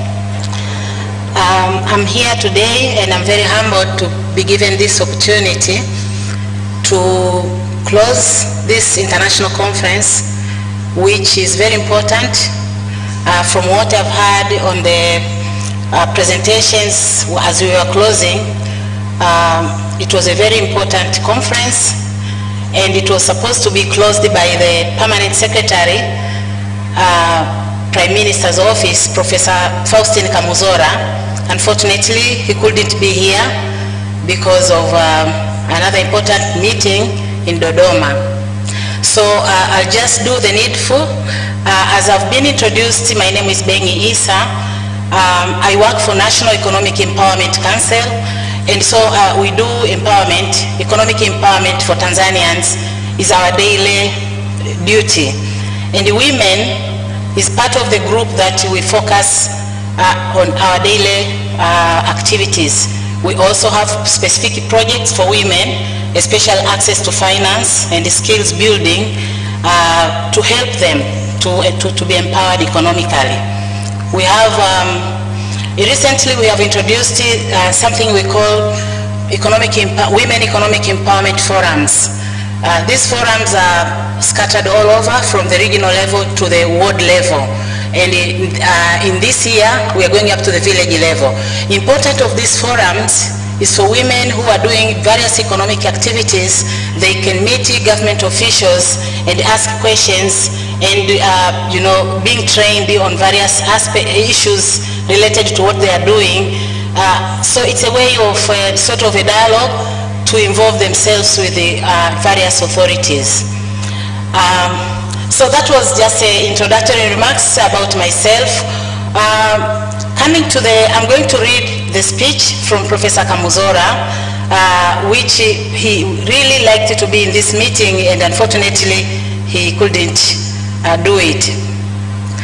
His Excellency Frederick Clever, Ambassador of France here in Tanzania, Distinguished Professor Esther Mwaikambo, President of Tanzania Academy of Sciences, Distinguished Professors Robin Krewe and Kileo, co-chairs of the session, Distinguished Dr. Yusuf Modabakus, Vice President of Network of Africa Science Academies, Distinguished Professor Pierre Auga, President of French Academy of Sciences, Professor Bani Pitiana from Network of African Sciences Academies, Professor Bridget Francois from Nasac Women for Science Working Group, Professor Rajel Alauda from Inter-Academy Panel Partnership, Distinguished Professor Keto Mshigeni from Tanzania Academy of Sciences,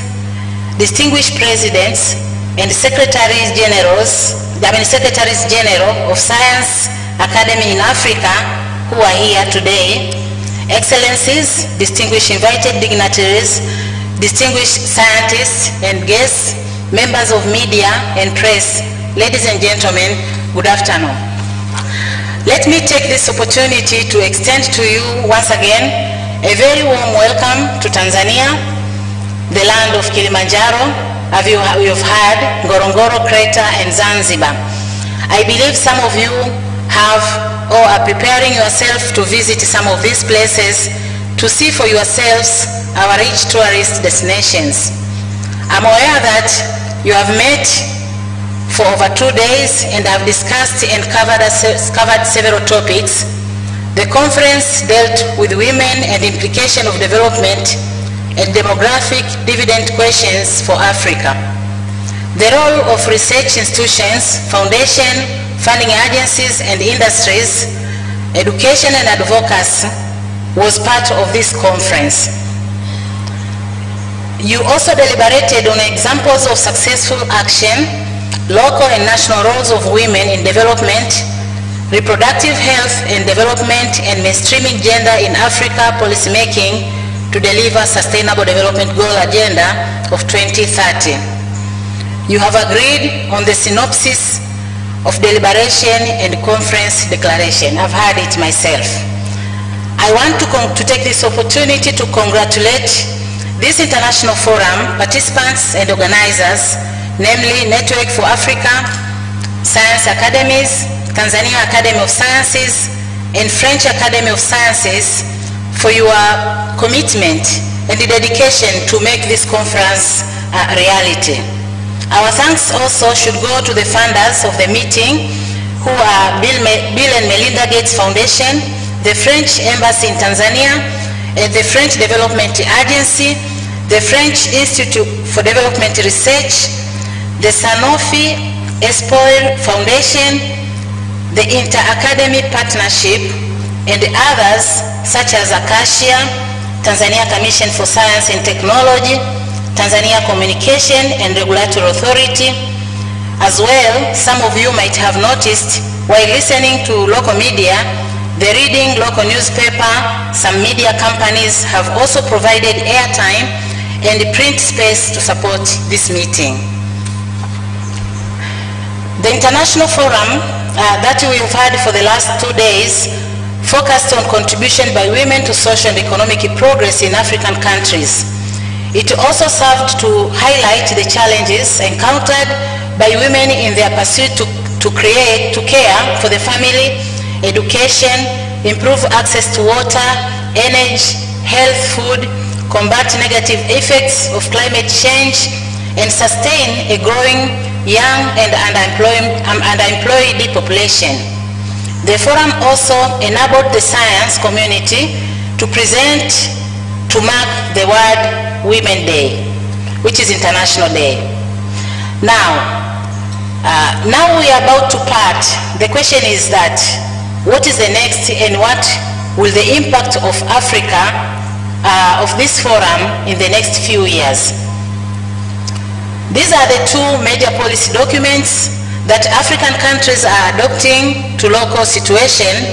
One is aware that countries in Africa are executing the United Nations Sustainable Development Goals, Agenda 2030, and the African Union Agenda 2063 in a paper by Kasaza of 2015.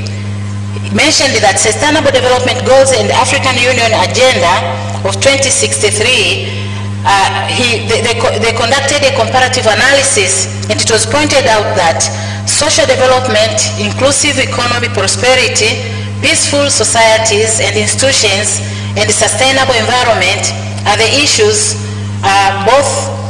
which are found both in SDGs 2030 and African Agenda 2063.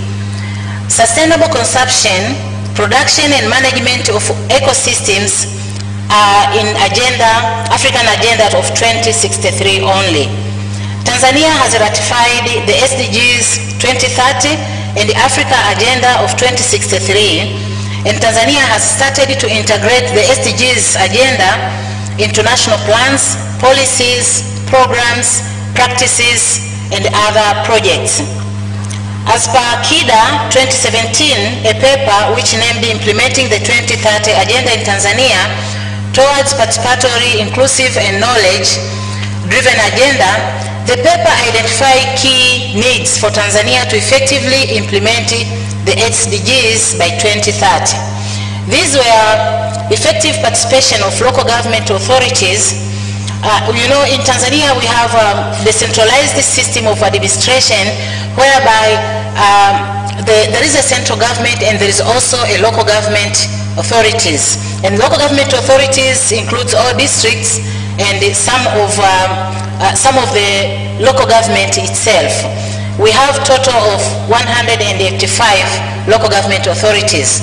So the paper identified that effective use of these local government authorities and the stakeholders to define how SDGs should be adapted in Tanzania will be the key to improve the situation. Increased and innovation, financing and to support the agenda are also key factors. Adequate resources for developing a statistical system to monitor and evaluate the progress. In domesticating the SDGs in the future, one must get a comprehensive and quality baseline data and further collection of data so that to monitor and evaluate our progress. Institutional capacity building and training is essential to achieve all these goals. As well as if we use our think tanks very well, we should be able to achieve what we are planning to do. Tanzania realized that to deal with the gender issues, one needs a women and gender policy and also national strategy for gender development. So we developed and execute these documents from the strategic point of view, and challenges were seen to be as follows. The first one is empowerment for both women and men. Second is ensuring macro and micro policies are gender sensitive. Third is that legal framework should be gender sensitive. Fourth, strengthening of institutional mechanism for gender development. Fifth is ensuring sustainable partnerships and collaboration. Sixth is to ensure that we have adequate resources in order to address gender inequalities. This line of thought and approach is relevant to all African countries. Science academies and the network of Africa Science Academies as think tanks we expect, as countries, we expect a lot from you because you are professionals and really a think tank for our countries. So we expect your networks to have a critical role to play in giving evidence-based advice to achieve sustainable development and to provide a solution to challenges in executing gender policies and gender strategies. This is an African country, Tanzania is part of the African country, and we adhere to African Union and also regional economic commissions to Africa. And we see the potential of participating and to distribute deliberations that we've made in this forum and our conferences, and as part of the declaration, to make sure that we use them widely and provide the necessary evidence so that to push for execution of these strategies. So, according to African Development Bank report of Empowering Women in Africa Gender Equality Index of 2015, action areas should include enhancing African women producers to access land. Because in Africa, especially our country, access to land to women is actually a very challenging issue. This is because of our culture and traditional issues that we inherit, and therefore women cannot automatically access land unless they are financially viable. But the other issues include financial services and infrastructure connection. In the area of human development, they should get education and skills. Health and reproductive rights should be guaranteed. As citizens and leaders, they should get equal treatment before the law, get an opportunity to get their voices heard, get equal representation in the government, in the parliament, and at workplace. Women should be empowered, and they should empower themselves. However, the government, civil society, and all actors must work on raising consciousness, participation, and helping them to organize themselves. Women empowerment is a process which requires an enabling environment for women to work or to participate in the economy without discrimination, and the capability for them to own and control their own lives and contribute to society changes. So to empower them, provision of education, capacity building, training, and other measures such as financial support and legal frameworks will change and provide property rights and fair treatment in the family laws that are required.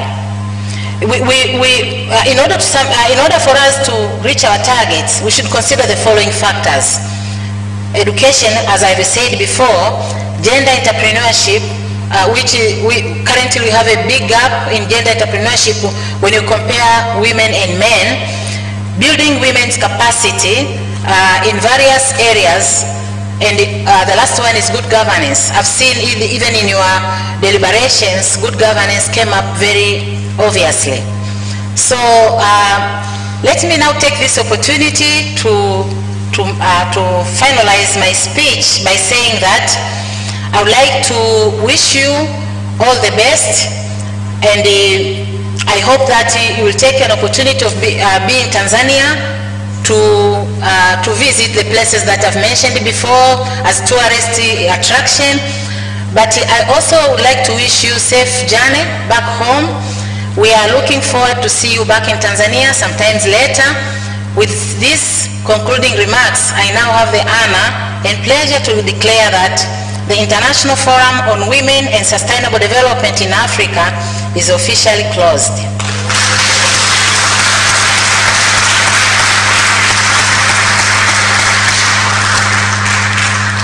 Thank you for your participation and your kind attention.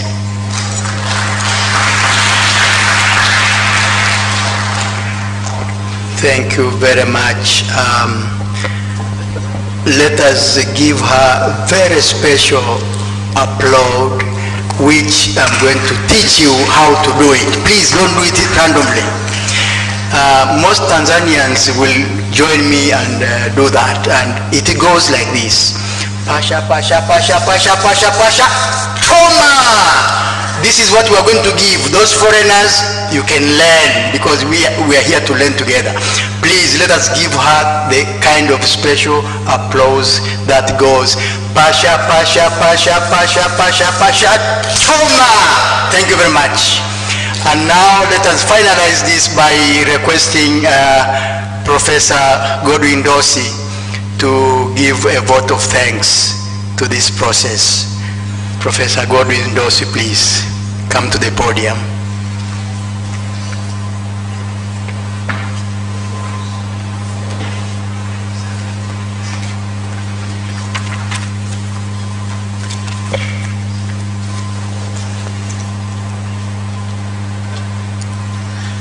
Thank you very much, Mr. Chairman. Honorable guest of honor, Ms. Bengisa, Executive Secretary of the National Economic Empowerment Council,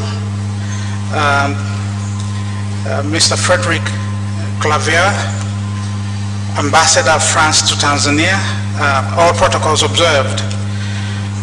I'm very pleased to join you to really say that our forum has been a big success, a great success, hasn't it? This has been summarized by all of the speakers that have stood before me here. And that we know that this is only possible because many players were involved in generating this success. And you are one of them. To you all individually and collectively, on behalf of the organizers, the funding contributors, and other players, I extend a big thank you. I see 5+1 categories of contributors to the success of this forum.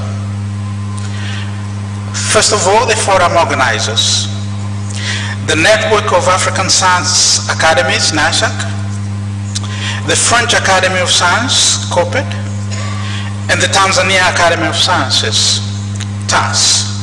These jointly selected the forum theme and catalyzed its planning, funding, and execution. The second category is those of providers of funding support. We've heard them mention Bill and Melinda Gates Foundation, the French Development Agency, the Inter-Academy Partnerships,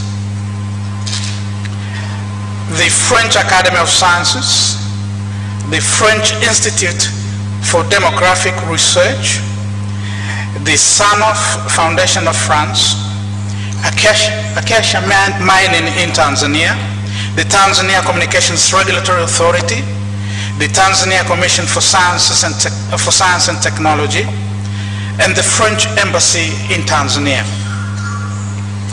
The third category is the government of the United Republic of Tanzania. First, the government's offer for the venue of this forum, the Julius Nyerere International Convention Center, where we are at present. Secondly, the readiness of the Honorable Minister for Science and Technology, Professor Joyce Ndalichako, to officially open the forum. 2 days ago. Additionally, the readiness of Ms. Bengisa this afternoon on behalf of the Permanent Secretary, to officiate the closing session. Thank you, Madam. The fourth category of people that we really should thank is the forum speakers, participants, and session chairpersons, rapporteurs, interpreters, and the media people.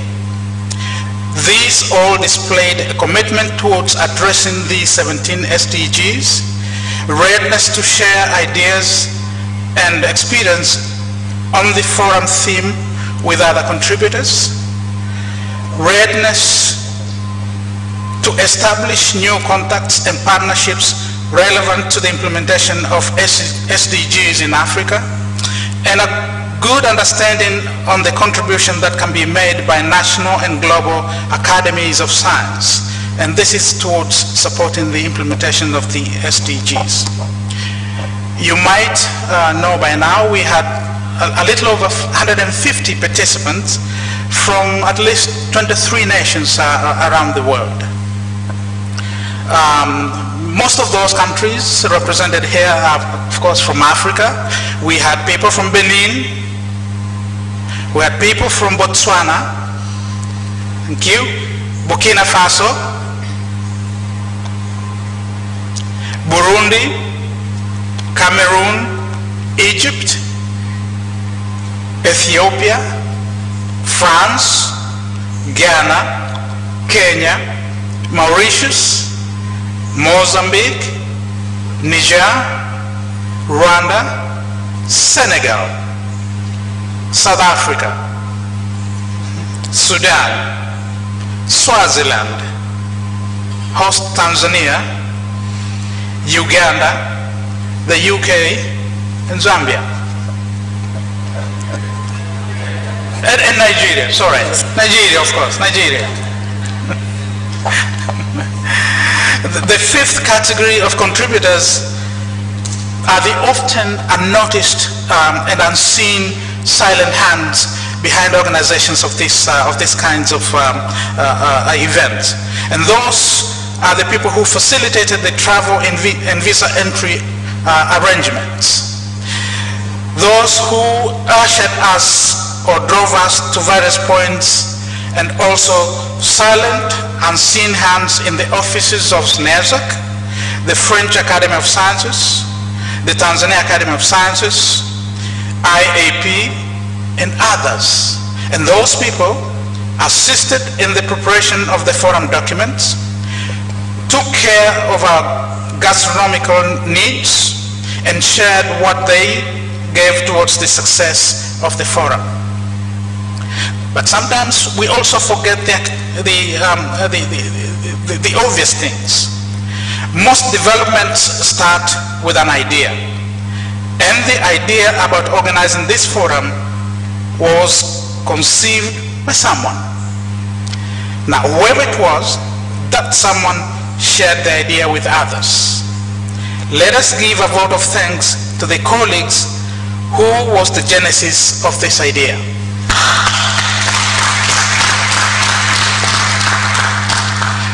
Let us together extend a vote of thanks to the 5+1 categories of contributors to the success of the forum.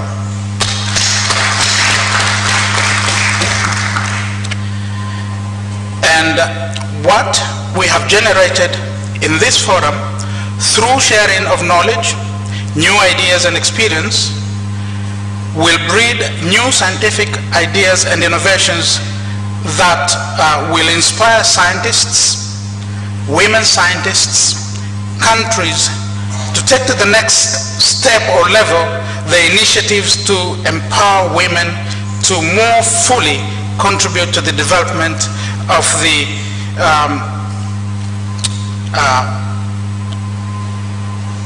speed that will take Africa and other nations to the attainment of the SDGs and for the prosperity of our people that are represented by those of us who are in this forum. With those few words, Mr. Chairman, thank you very much.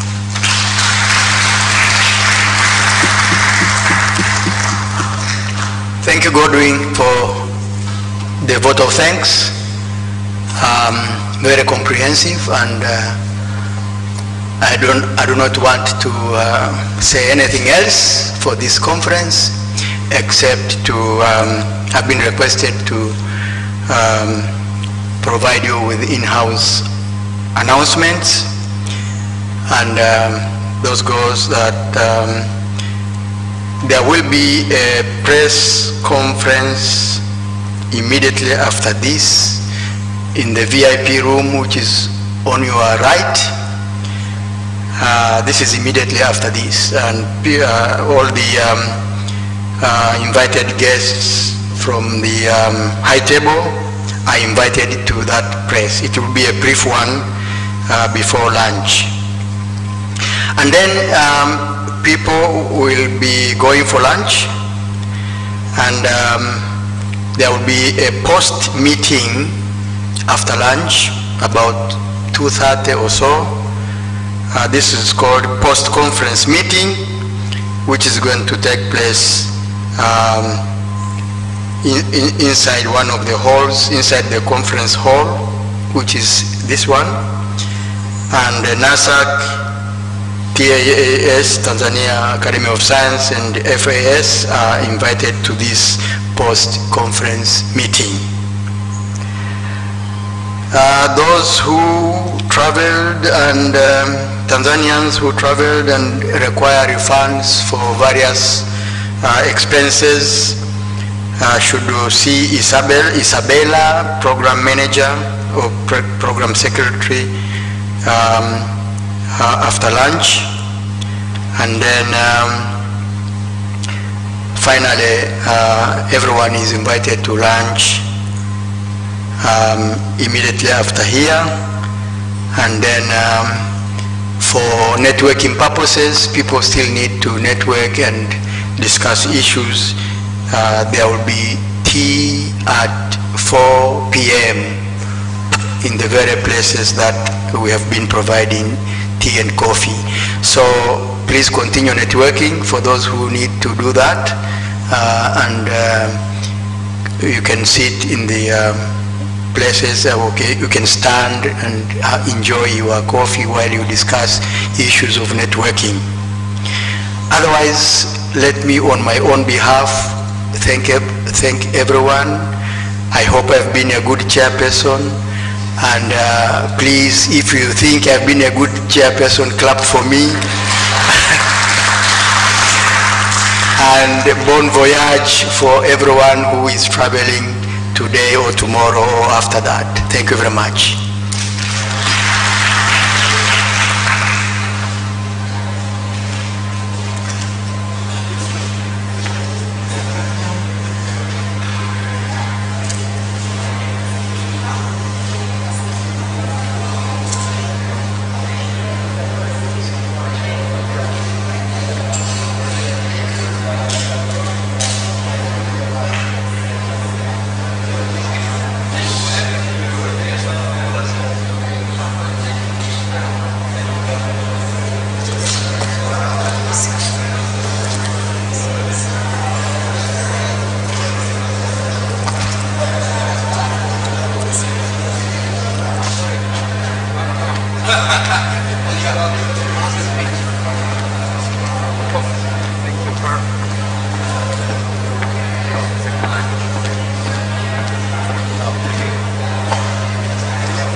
Yeah.